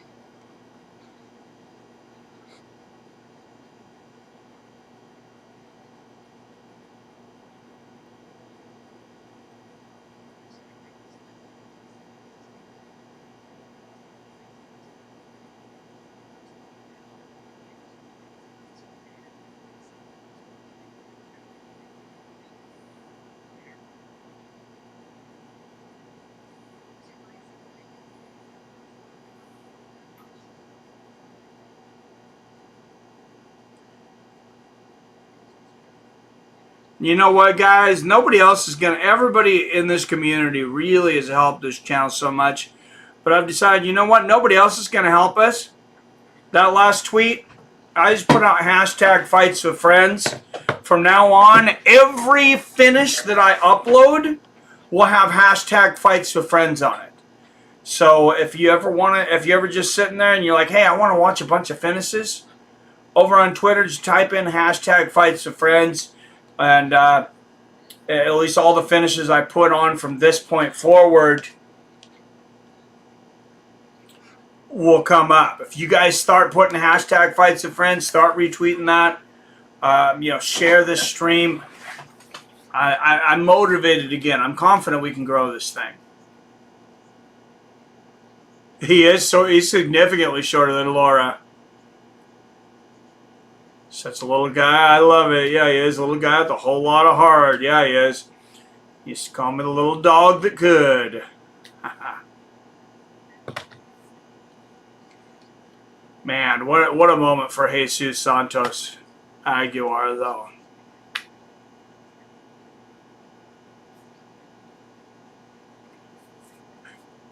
Wow, so he's been fighting for 10 years.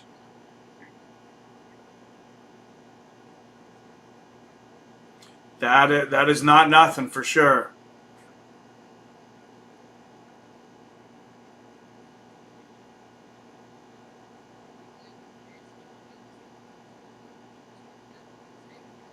So I asked him, say, what would you say to Dana White? I'm sure he's going to say, give me the contract, I'll sign it.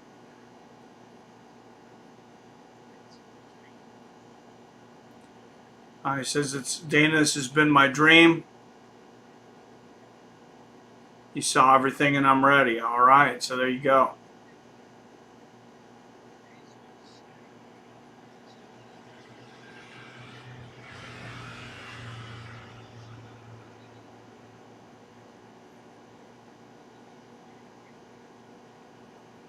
All right, co-main event of the evening coming up, guys. Welterweights, and I seen this dude. I think it was Darrius Flowers, yes, that I seen. And I seen and it said that he was coming at welterweight. I was like, what in the hell? How the hell is this guy a welterweight? You're going to see him. I mean, he looks like Anthony frickin' Rumble Johnson. And Sean O'Malley making a guest appearance in the broadcast booth here. Got the green jacket and 2 watches, which is super weird, but I guess he's trying to get something to catch on. I have my doubts.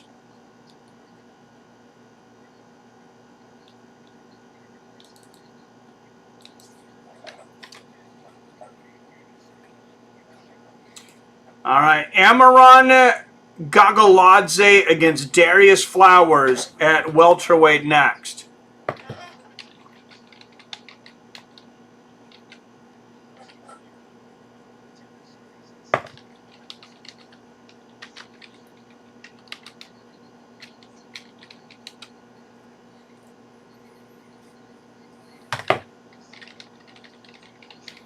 Oh, wow.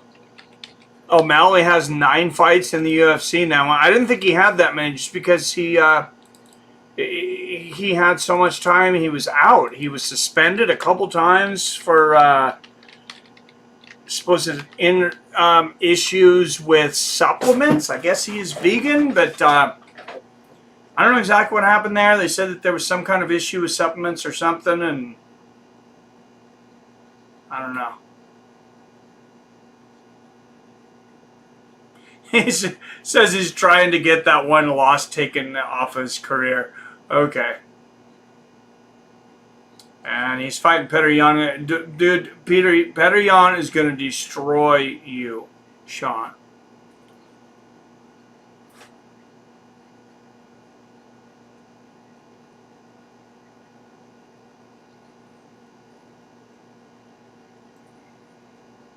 Yep. Oh, good Lord. I watched competition of Edwards' KO reactions and A-hole's Moss dude literally climaxed.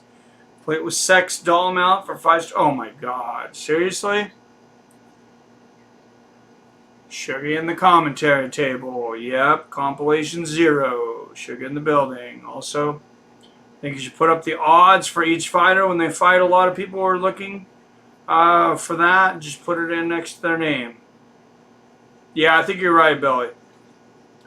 Sugar starting the 2-watch trend. I will implement that right now.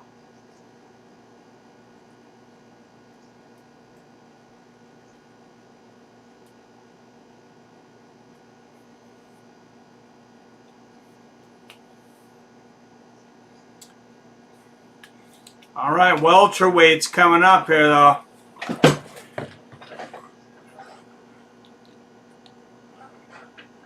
All right, Gogoladze minus 285, Flowers plus 240.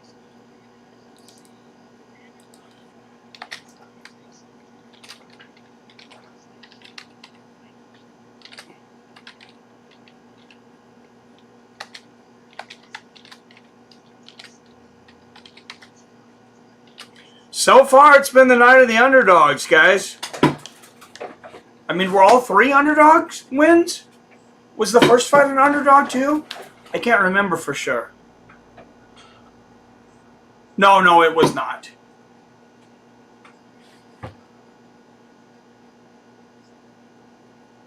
Trying to get back into MMA and combat sports a bit, and the Sugar versus Yan fight is one I'm really looking forward to. Yeah, that should be a good fight. I'm looking forward to it too. Ends in round 1, minus 115. So that tells you right there what they think is going to happen. I want to fight Moss so bad as you push. Just because you get a sleeve attached doesn't mean you're hard. Yeah, I've already I challenged him years back. Remember, he sent a bunch of trolls. That's what made it to where I couldn't even go on Twitter for like a real long time because there was just bands of freaking trolls that would comment on everything I said. So I just stayed off for a while, and now I'm back on, but... Oh, Sally has a YouTube channel where stalkers can watch and play video games. I guess a Gen Z thing. Yeah, and I mean, if you like playing video games, I guess. I mean, why not do it and let people watch if they want to? Yeah, I think you're right on that, King James. I have a hard time kind of getting it. I did watch a little bit of a video game... competition with young David, really into the fighting video games and stuff. It's called Evo, and you know, it was pretty entertaining. I probably wouldn't watch it by myself, but I enjoyed it. I do like playing fighting games. I do like playing like those Street Fighters and Tekkens and things like that. So if you guys want to play striking games or want to see me play some of the striking games, you know, I can bring in the PS4 and we can try and do that. Randy Moss. Nah. Yeah, more like Kate Moss. Moss who? What's up there, Nelson? No, it's that. What, Chris? I think Chris Moss. Fake Punk runs the a-holes, the scammers who ruin MMA streaming. Males is garbage there, and I swear. I had Mossy dude crying one night when I pointed out his feminine attributes. I shred him once in a while if I'm in a satirical mood. I like it, but we are a small group over here anymore. So I think Billy's got the path, you know, the right path, and to start covering more of these non-MMA bouts. And, you know, really, if you're a hardcore MMA fan, if you're not a casual and you're really into this, I mean, you're probably paying attention to a lot of these outside organizations anyways.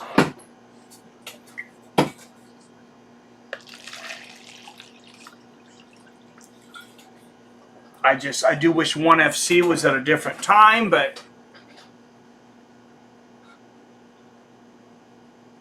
yeah, if you could, you know, you could put together videos of him crying and we could do like a compilation. No. Because he attacked me first. He definitely attacked me first back in the day, and when I started streaming on my phone, he thought it was funny to make fun of me because I was trying to get to the phone. You guys know how to read all the comments, and I was reading them on the same phone I was streaming on. So every time, you know, when people would comment, I would get real close to it to read it, and I guess it looked funny. I'm sure it did, but yeah, he really went deep. I really wanted to kick his ass there for a while. Darius Flowers, 3-fight win streak, 8 wins by knockout, 6 first-round finishes.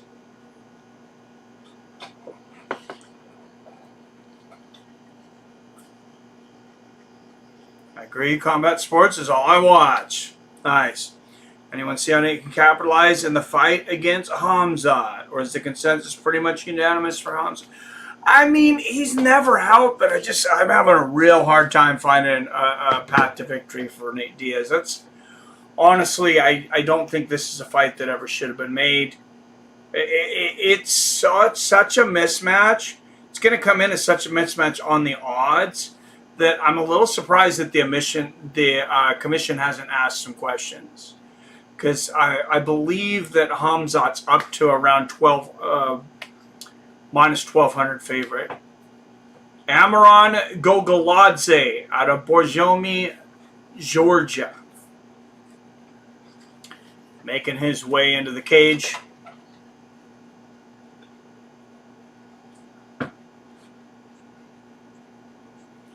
All right, guys, we'll fight back, though. Like I said, if you're over on Twitter, let's start off. If you post anything, after everything you post hashtag fights with friends afterwards. Let's see if we can get some traction on that. Like I said a minute ago, every finish that I upload from now on, one of the hashtags will be hashtag fights with friends. So you'll be able to, if you want to show somebody what we do here, you know, type in hashtag fights with friends and all the finishes will come up from this point. Amiran Gogoladze, 3-fight win streak, finished 11 of 14 wins, 8 wins by knockout. I mean, I could do a lot of what Chris does. I'm not a clown. I refuse to be a clown for money. I have a job. I try to make sure. I mean, yes, I would love to do just this. I'm not gonna lie. I would love it. This is way better than my other job. It's way, you know, it's way funner, way less physical. I could just go to the gym an hour or two a day. But you know, I'm not gonna come on and act like a clown and embarrass myself for a couple bucks. I'd rather just keep doing what I'm doing now.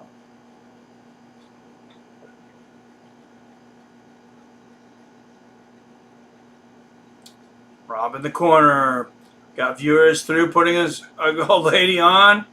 Looks 14, so a bunch of gross pedos and wants them religiously. Okay, I'm done. Fight anytime, Mossy boy. I'm waiting. All right, there you go. At MMA Holes on Twitter if you want to help Billy challenge Moss to a fight. Darius Flowers, 3 years older at 27. Amiran Gogoladze, 4 inches taller at 6'1". He'll have a 3-inch reach advantage at 74 inches. Referee for this one is Jason Herzog, and we're moving. Here we go. What's up, D Brown? Yes. What's happening, Big Mike and all? Sorry for the late. Hey, thanks for coming in, man. Good to see you. And Gogoladze immediately going to work with the strikes here against Flowers. Flowers, I said, Flowers is a big welterweight. When I seen him, I just watched a short face-off thing that MMA Junkie put up. It was just like a minute and a half. It was each fighter facing, because I just wanted to kind of, I thought that's a good use of a minute and a half. Gogoladze with the takedown there. Oh, he's fishing for some. He's fishing for an armbar or an arm triangle or a triangle. Let's see what he can get here. This isn't. Oh, he's got the triangle. He lands a nice elbow there. He's got an arm too. Look at this. I don't know if I've ever seen somebody get the triangle and the armbar at once. He might. Oh, and he just got dropped. Good move there from Flowers, picking Gogoladze up and dropping him. Oh, and Gogoladze tapped. When Flowers picked him up, he separated his shoulder. That was a hell of a slam. And prospect Gogoladze, minus 285. Talk about night of the underdogs. Guys, if you had just went and said, I'll bet every underdog, you would be doing very well right now. And that's a knockout. Plus 240. And let's watch the replay here. Flowers picks him up. Yes, dislocated shoulder. And I'll make sure and get that up on... Oh,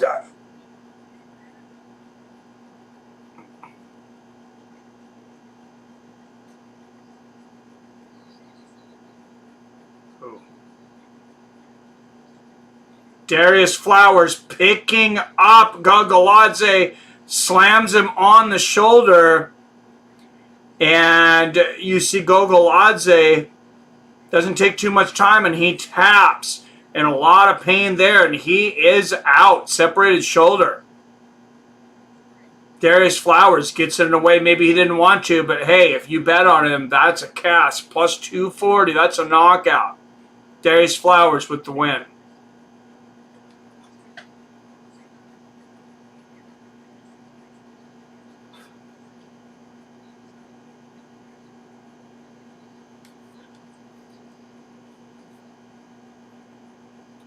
Yeah, big win here for Flowers.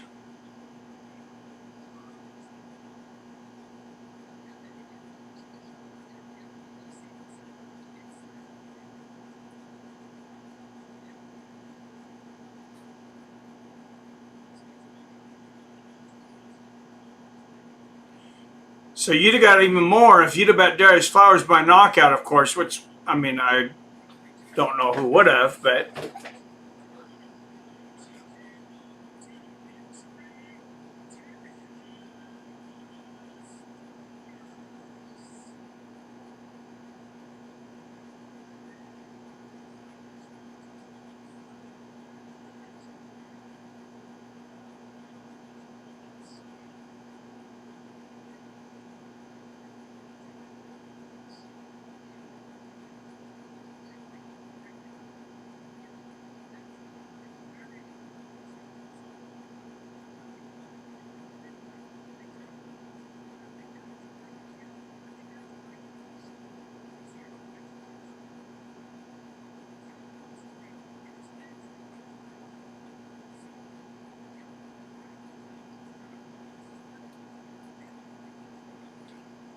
Alright guys, like I said, hashtag fights with friends. We're gonna start running that on Twitter.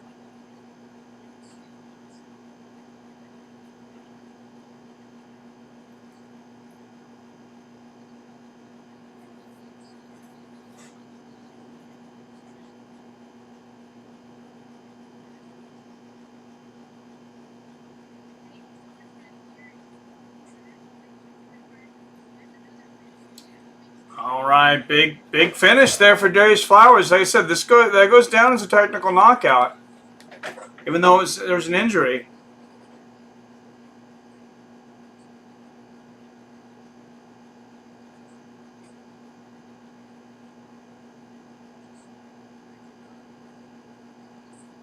And Darrius, humble dude, giving credit to God. That's saying, USA, baby, let's go. Huh. Oh, we had a lot of chats. What's up, Arcade Chaos in the house? Oh, so how about covering the KIS boxing match? Oh, there'll probably be a lot of weirdos doing that. Got viewers? Oh yeah. You're sad. Been known to also watch sumo wrestling when it airs at 3 a.m. Everything combat sports.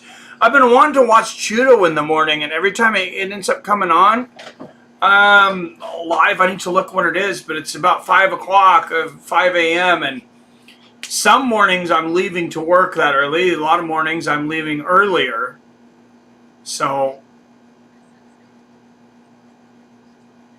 not able to do it all the time, but I can't complain, guys. I mean, I would maybe go work for somebody else, but I mean, I'm making pretty good money right now in my business. So I'm, I'm not saying we're rich and don't have financial issues, but I'm blessed to be making, doing pretty good business right now in the tortilla business. People are stopping eating out.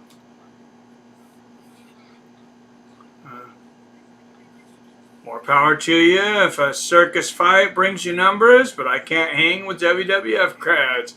I hear you, man. Oh, I missed a lot more again. Sorry. Yes, have a big mic and all. Sorry for the late. Nate will donate his customary blood donation for first 3 rounds. Surprise him 4th and 5th if doctors don't stop it. That would be beautiful, King James. I hope so. Really should have a streamers fight league. It would be fun to ruin some of these fake tough guys' faces. Yeah, I mean, I know Street Beef's here. They told me, they're like, bring your beef down. We'll cover you. They're like, we got you. You have somebody that wants to fight you.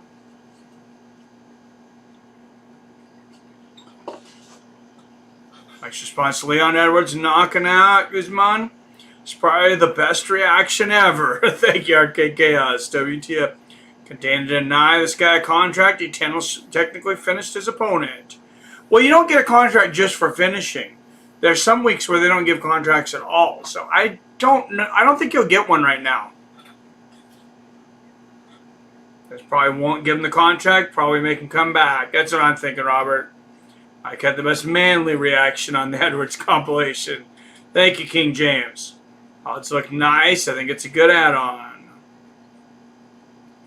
Oh, don't knock the WWF crowds. They brought us Stone Cold Steve Austin. Yeah. Roll call. Put something in chat if you hear. Mike, am I the only one here? What happened? Oh, I don't know. It's fine now, though.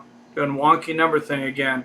Oh, yeah. To each their own. I used to watch the local monthly wrestlers with my best friend when I was a kid. We had more fun laughing at the typical weirdos in the crowd. I'm here. What's up, Robert? Warm tortilla. Yeah, it is doing well. I do have it on subscribers only for the chat, so that could get us less viewers, but it's the first time I've done Dana White Contender Series in a while, too. Oh, yours says 1, mine says 7. Still remember an animated guy who wore Daisy Duke's cut-off shorts and his nerds would be bouncing on his knees. What? A dude wearing Daisy Dukes? Oh my God. I don't remember Colby Covington doing that, but kind of sounds like something he would do.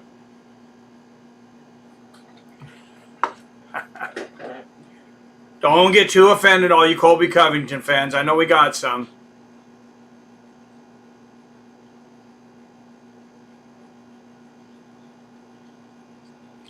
All right, main event up next. Last couple fights went quick. I was thinking we were on kind of a slow pace, but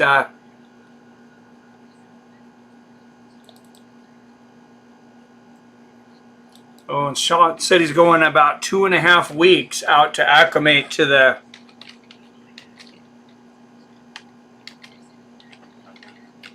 for his fight against Jan. I don't know if that's enough.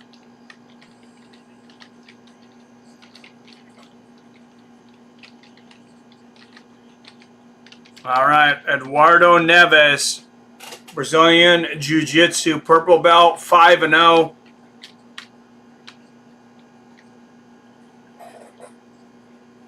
And his opponent, Michael Parkin, also 5-0.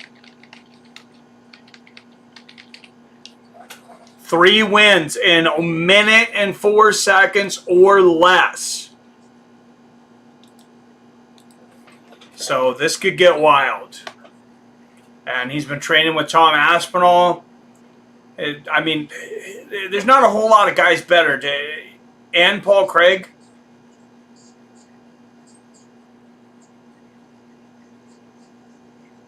Wow.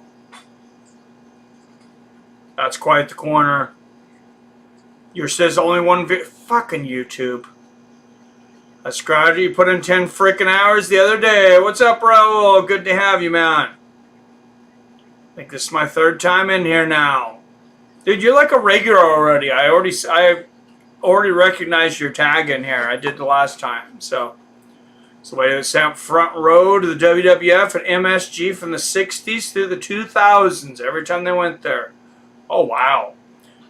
They're going to be in Seattle coming up this next week, and the only reason I might go was 2 reasons. There's tickets that are $25, so if I went with somebody that was going to enjoy it, I would do that. The other thing is Ronda Rousey's going to be there, and you know I love Ronda Rousey's fine ass, so.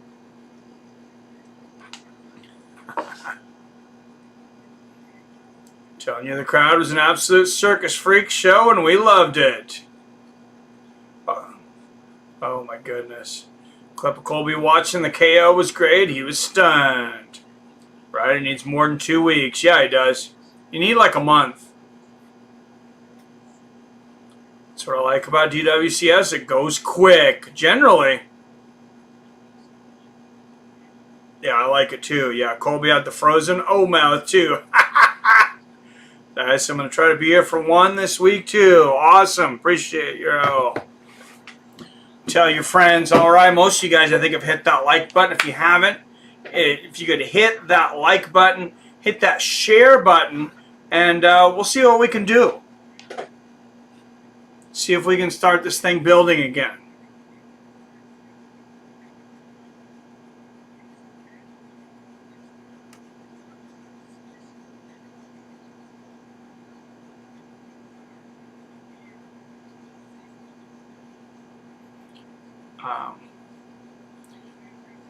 Did I put the last... I didn't hit the shoulder thing in there, did I? Nope, I'll put that in there now. I forgot about it. I posted it.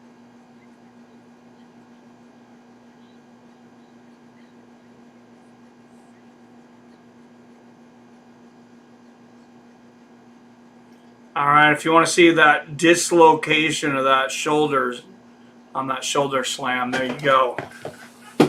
Oh, and I forgot to put the odds there, as Billy told me. It'll take me a little while to get used to it here, but we'll get there.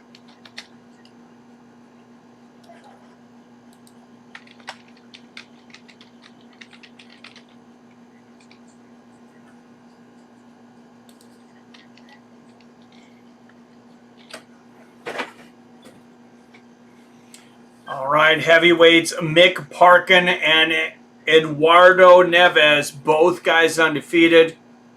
I'll be here at 1, 10 p.m. Eastern on Friday. Yep, that's when I'm starting. That's where an ad mic. We'll catch the, I'll watch the whole ad support channel. Oh, thank you, Billy. Good thinking. I always forget that I have these ads. All right, guys. If you don't mind watching an ad, I'd appreciate it. Some of you will get it. Not everybody gets one every time.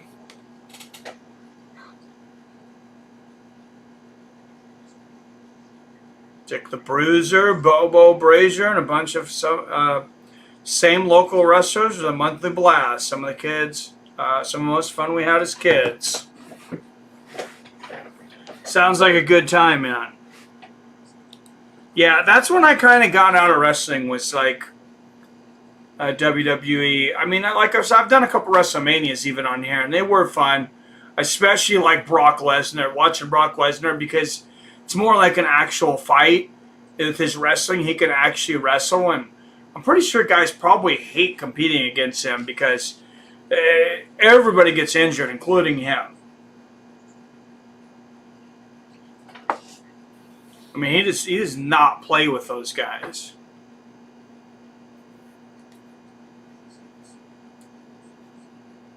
All right, I'm going to put the odds up on these guys here.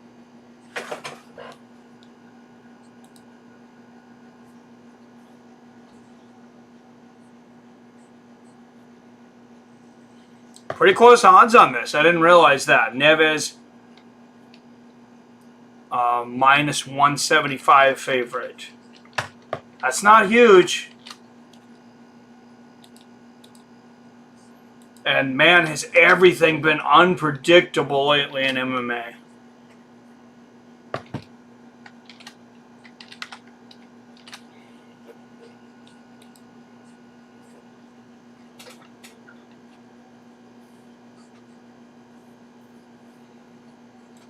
Everything has been very unpredictable. Who's joined our fantasy football so far? I know me and Billy are in. Somebody else was in. Let me see how many. So we got 3 in. It says we still need 7 more.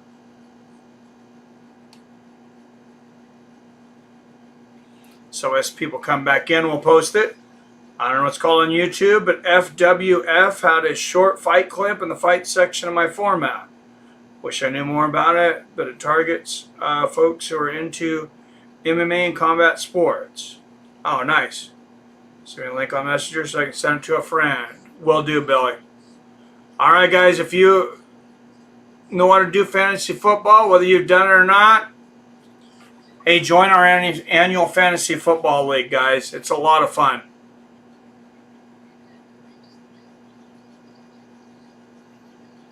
That's 3 underdogs in a row. Oh my God, I cannot stand the fucking voice of what's his name? What the hell do they call this guy, Billy and Robert? Guy that wears the crazy suits, and he sounds like he got his tongue stuck in a blender.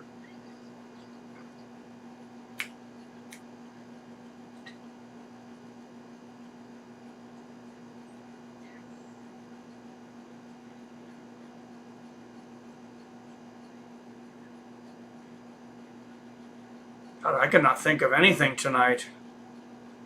What's up, Arcade Chaos in the house?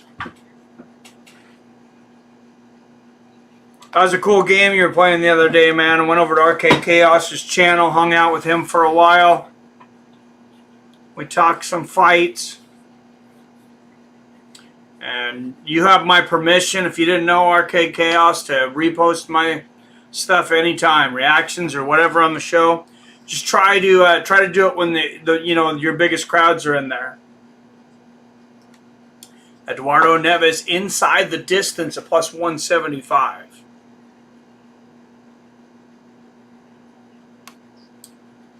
All right, Mick Parkin out of Sunderland, England, coming up. These guys are both heavyweights. They're both finishers.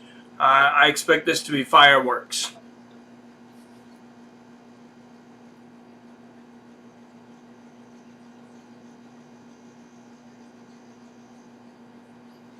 Anybody have a pick on this fight? 100% finish rate, all knockouts, 3 first-round finishes for Mick Parkin. I'm going to take Eduardo Neves, though, just because they said, he was...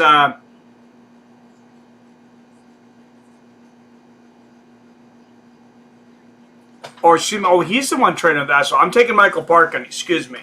I mix these guys up. I'm taking the underdog, Mick Parkin.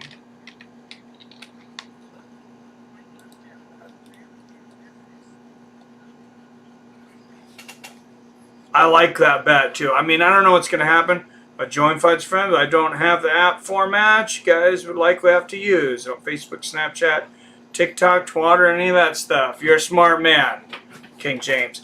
All right, Mick Parkin, 4 years older at 26, 2 inches taller at 6'4".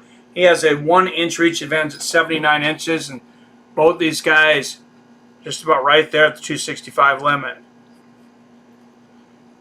CSPN app. I got Neves. Oh, good leg kick check there from Parkin. All right, I got Parkin. Oh, big right hook there, though, from Neves. Damn. He's got power. I don't really know much about these guys. I just heard Parkin was the guys he was training with, and I thought I'll take him. Nice body kick from Neves. Oh, man, both guys landed big. Parkin might be hurt, though. He got hit with the left hook and a big right, too. And he keeps scrapping, though. Wow, this is... You can't do this long at heavyweight. 4:20 left in the first. Big right hand from Parkin. Oh, what a combination from Neves. Parkin is definitely hurt. And nice little modified Uchimata throws him down to the ground there, does Neves. And wow, Neves, you could tell he's just focused tonight. It's heavyweight, so anything can happen, but Neves seems on fire. Big shots up against the fence from Neves. Oh, what an elbow! And then the spinning elbow and another elbow. My goodness. And Parkin will not let go of the body lock. He says, I cannot strike with this dude. Now, Parkin needs to get that right leg around the side. What are you doing, Parkin? Sit down and put your right leg around the... I don't know what he's doing here.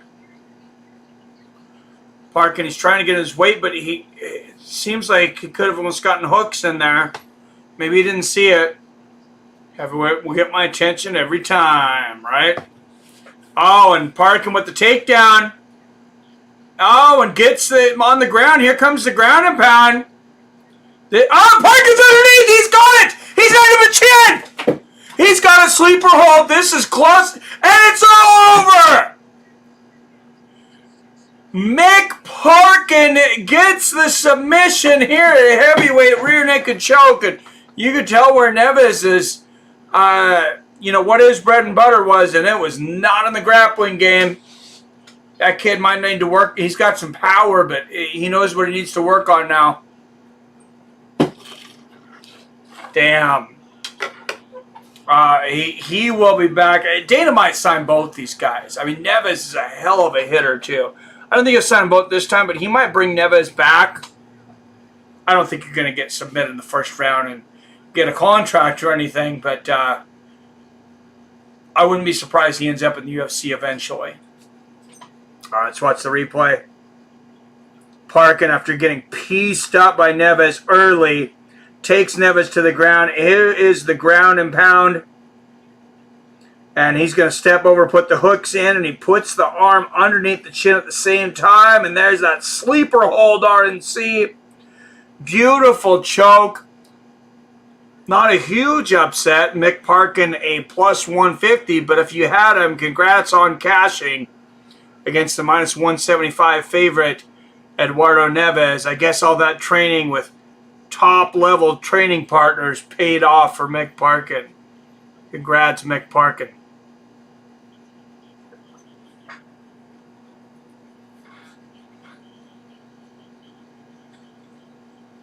It's all over. Yes, it is.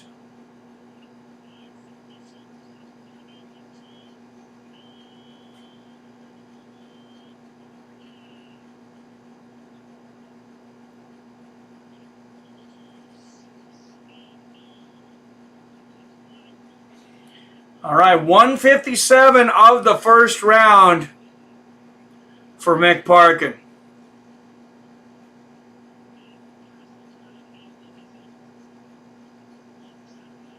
I think pretty much, I'm not getting a lot of views on these, but I think pretty much everybody who's an MMA fan, he has ESPN Plus at this point. Almost all.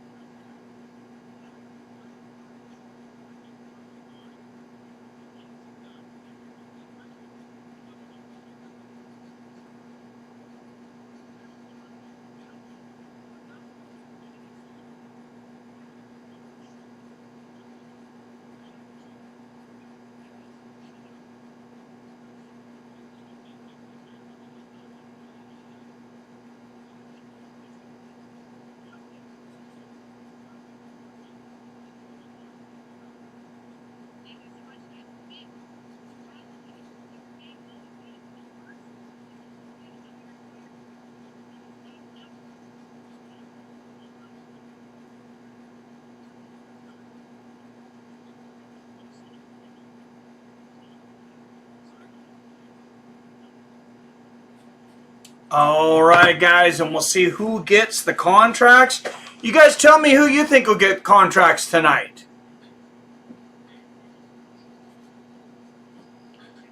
Let's try to run a little bit of watch time here tonight. Paul Craig's in his corner and catch that. Yeah, he's been training with Tom Aspinall and Paul Craig. It's all over. I don't think Gon's pitter patter will affect to you, but heavy Samoan hands can sleep anyone. Gon should be able to run away with it. I think Gon will get it. Yeah. Rumor has it they book. Justin Gaethje versus Rafael Fiziev at UFC 282. I know Fiziev was calling for that fight. Nice. I like it. I like that fight. Be nice to the Vatican to let us use the chronovisor to see who wins the trilogy between Usman versus Leon. What? Is that like a see end of the future? I have no idea what that is, but sounds fun. Sneaky Smurf. All right, guys, we'll go through the results of tonight here in a moment.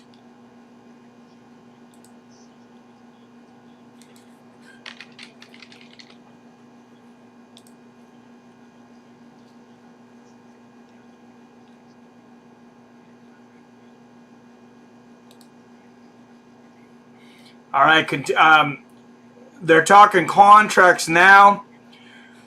We're going to put the display capture up here, but what I'm going to do first is I am going to put up the phone number here. It's scary. Some of you guys already have my phone number.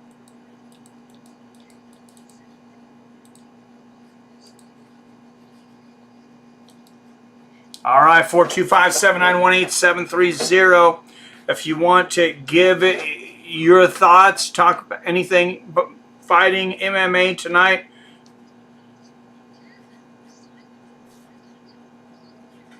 Am I just being a hater, or does this guy's voice just drive you insane?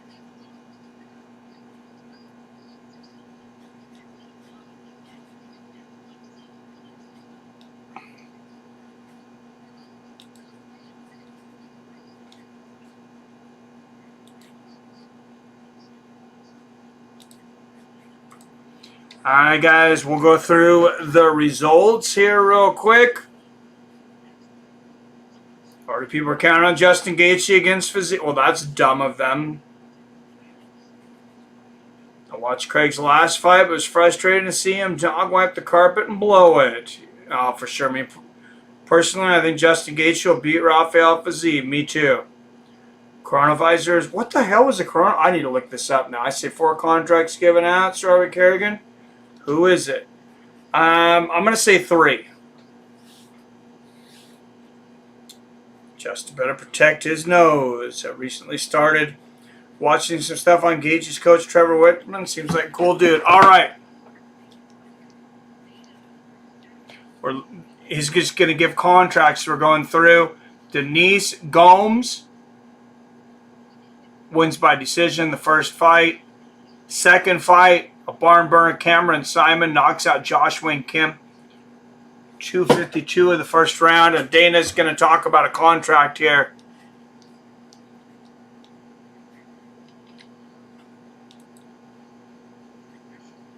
He may sign them both.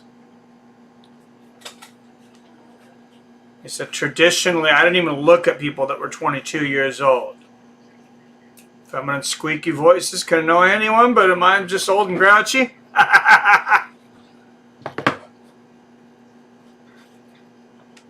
You and me both, man. All right, Gomes is in. That's the first one. Denise Gomes, it's a contract.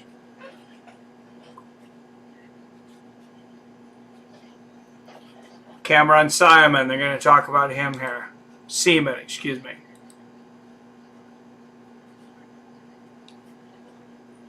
"21 years old. Damn, these kids are getting good.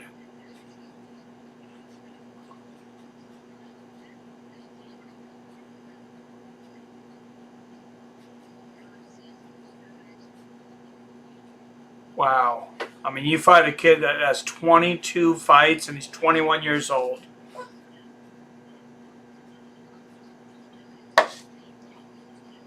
That is insane.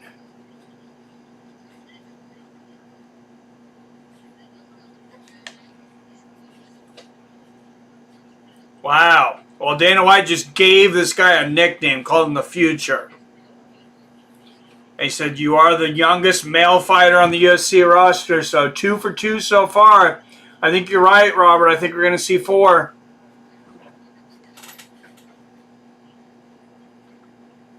So lives are going to change in the next couple of minutes. Congratulations, for sure. Rafael and Gaethje would be a great fight. They're both tough as food. Cameron the Future, nicknamed by Dana White. Yep.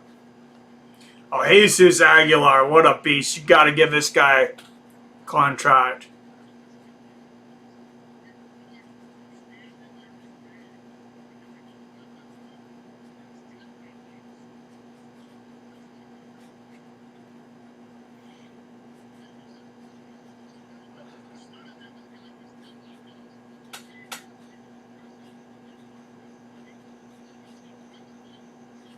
Alright, I'm going to put up the volume for anybody that doesn't have the volume so you can hear Dana. Jesus Aguilar, congrats. Just for a moment. I don't think we'll get cut because it's not fights. So, Darrius Flowers, another basically 3-1 underdog tonight. I was in the back. He walked out to the cage and then yelled to the matchmakers, "Where's Dana? Where's he at?" So I came out and said, "I'm here." Says, And "Where's you know what he said Dana?" to me? "Nobody stands between That's me funny. and my dreams. I'm going to smash this dude. He's telling me everything that he was going to do to this kid." And he came out and did it. Congratulations, you're in the UFC. Oh, wow. So he gave Darrius Flowers one, too. All right. So 5. It looks like it's going to be 5. Vic, obviously, this kid is now 6-0. Monster heavyweight. I was impressed with his chin, his power, and obviously he had a great finish, too. What a well-rounded fight in a very short period of time. Welcome to the UFC, Vic. Michael Parkin, you are Wow. in the UFC. Dana, talk to me about these fighters tonight because, as you mentioned, we are seeing now 21-year-olds, 22-year-olds coming out here and doing what they just did. What does that tell you about the growth of the sport and just the performances that they put on tonight? And what we just saw with the 20 and 21-year-old women in San Diego. I mean, it's just the sport in the last 5 years has gone to a whole nother level. You see a lot of these kids. Like I said, I wasn't really looking at kids. That is crazy. But, I mean, they all deserve it. They were good enough. But, Why would you not want to sign any of these guys? Of kids coming up right now that are fun to watch, and we're lucky that we get to see them here on the Contender. Stand corrected. 5 contracts. Yeah, I was way off. I said 3. Appreciate it. Guys, we'll send it back to you. Well, even the Grinch couldn't spoil the party, DC. 5 contracts. Winners roll tonight on GWC. Yep. Coronavirus stories are cool as hell and make anybody with open mind think, you guys are going to send me down a fucking rabbit hole. Everybody deserves the contract. 5 for 5. Definitely going to be 5. But the 5 winners, Mike. Wow, 5 for 5. Deserve an opportunity to fight in the greatest organization. Oh, yes. In the world. So congratulations to every single fighter that earned the contract. Get that tonight. up They all there. fought so beautifully and all fought so well. All right, guys, there we go. Wrapping it up. How long do we get until UFC 279? I don't know exactly what the date is yet. But right now we got Denise, Gomes gets the victory over Rayanne Amanda. That's a contract.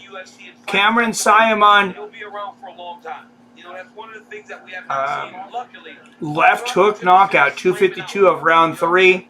That's a contract. And Josh Wang-Kim, this kid was, this man was thought of very highly coming into this. I mean, I definitely knew who this guy was. And Cameron Saaiman, he broke him in the 3rd round. Jesus Santos Aguilar over Erisson Ferreira. What can I say about Aguilar? This guy is just the ultimate scrapper. It's just kill or be killed. He's a tiny dude. He's got the shortest reach in the UFC. He just comes to kill every second of every bout. He's going to be in the flyweight division. If they had a 115, he'd probably fight there. He's not big, but I look forward to watching this guy fight again.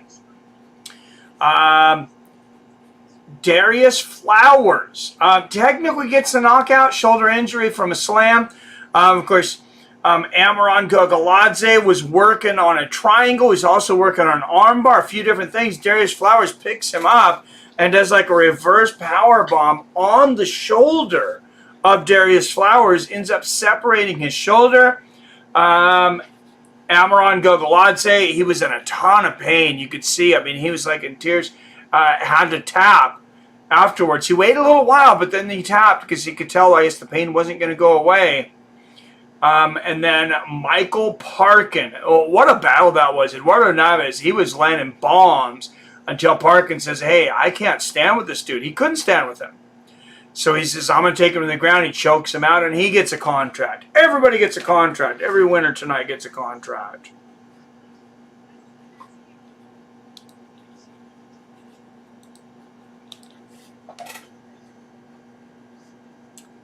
Hope all is well. September 10th, I think. September 10th is the day.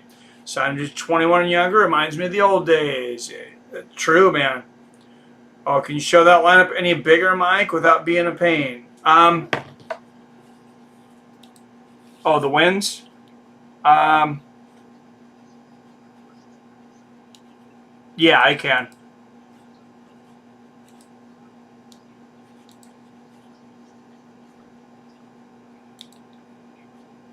Let me just blow it up here real quick.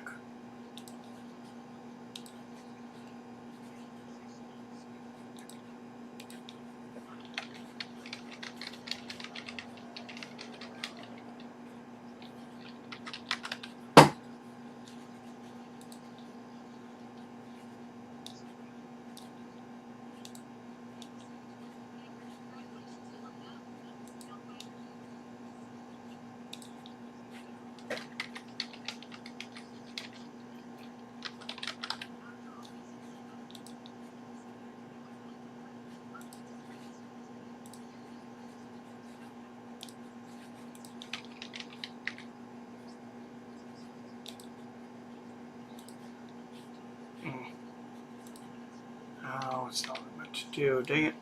Wrong thing.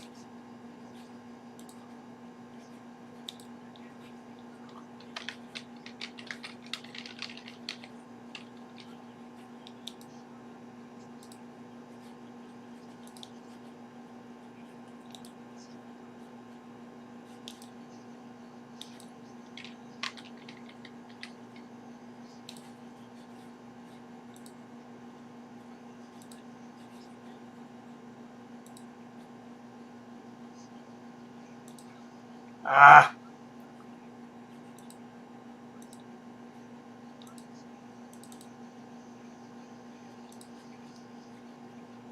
Sorry, I shouldn't be a pain. My computer's not cooperating here now.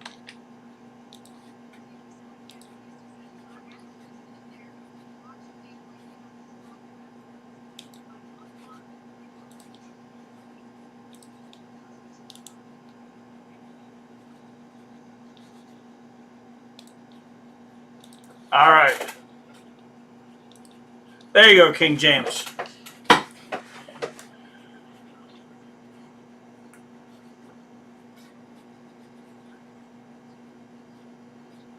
Think it would be of any interest for UFC to bring in a men's strawweight division? Any opinion? I don't think there's enough in 125. They almost cut that division, so no, probably not.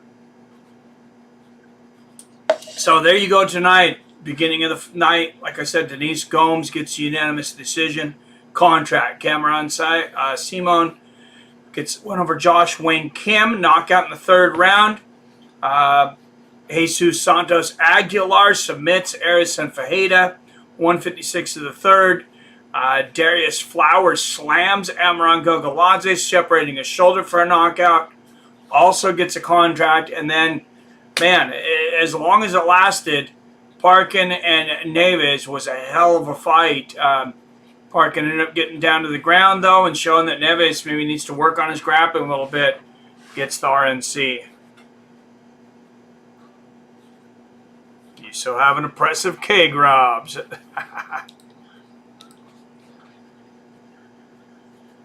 I'm stuck with audio only because my screen is too small. I said screen, not wiener.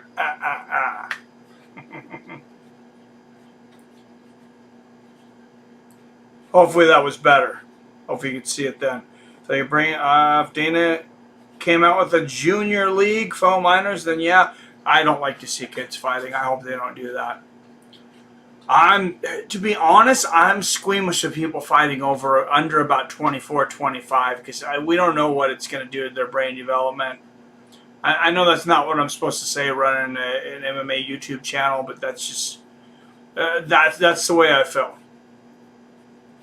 150 pounds an issue in spite of skill set at the elite level. I mean, if there's enough people, I mean, the flyweights don't get a lot of interest. Look at how dominant Demetrius Johnson was, and forever nobody cared.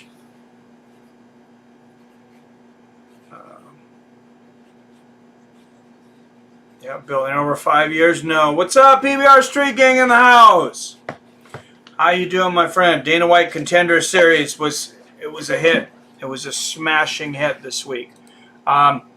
Let's check out what we got cooking this Friday real quick, guys. I'm gonna bring up this one championship, one on Amazon One.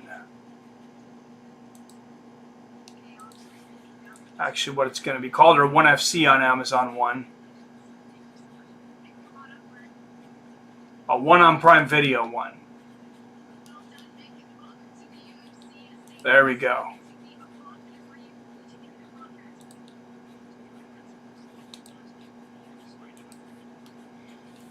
Alright, so hopefully this is big enough for you. It's not huge, but it's a lot bigger than that first text we had up.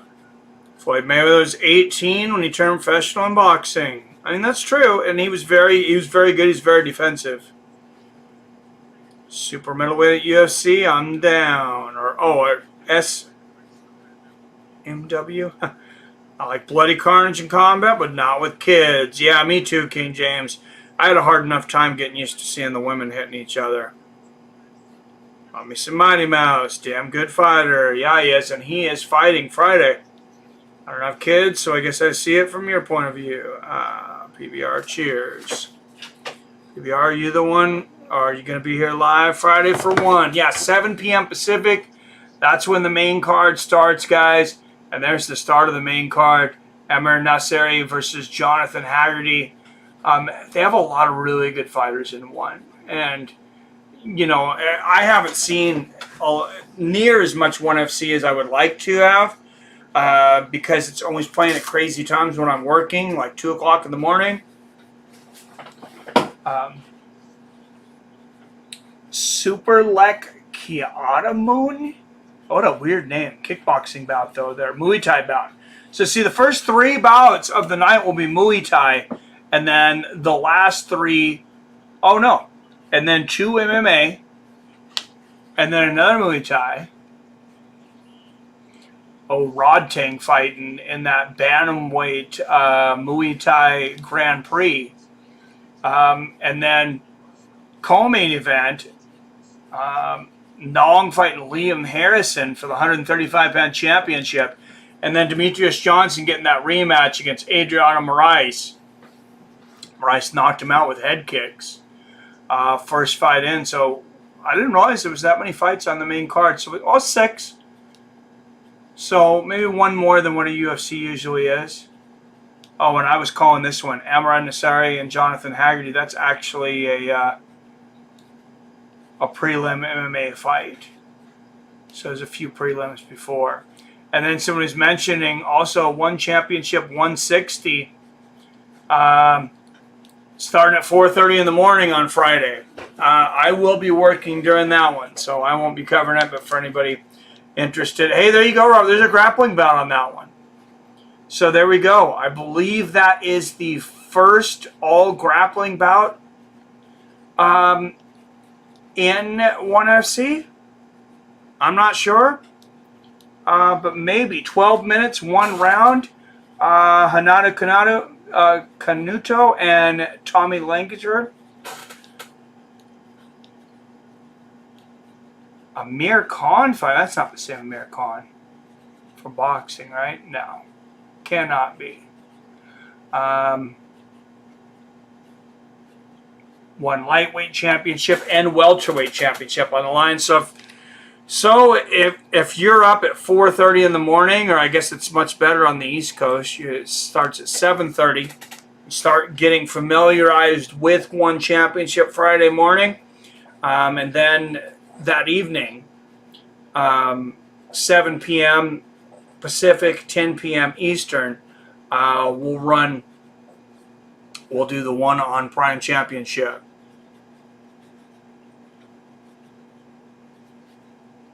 I think Dustin P. would have been a great boxer. Oh, Paul, yeah, I think he could have boxed for sure. Or Dustin P. says first love was boxing. That's actually what he wanted to do before getting into MMA. Makes sense. He's a really good boxer. He's one of the better boxers at lightweight for sure.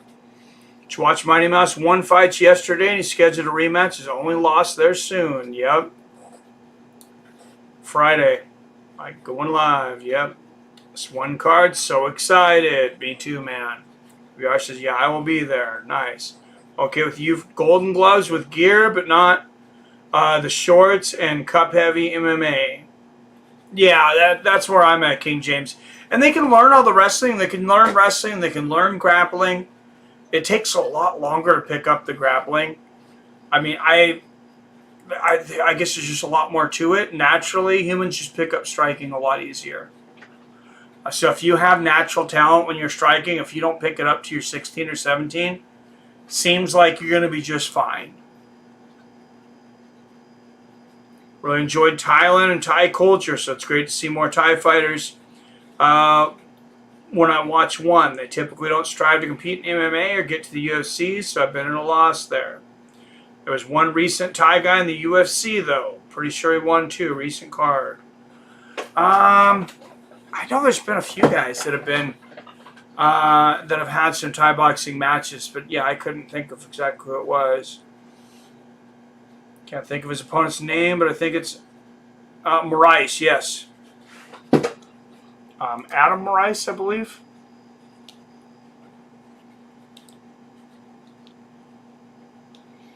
Adriano Moraes, excuse me. 20-3 too. He's got a better record than Demetrius. Demetrius 23-4.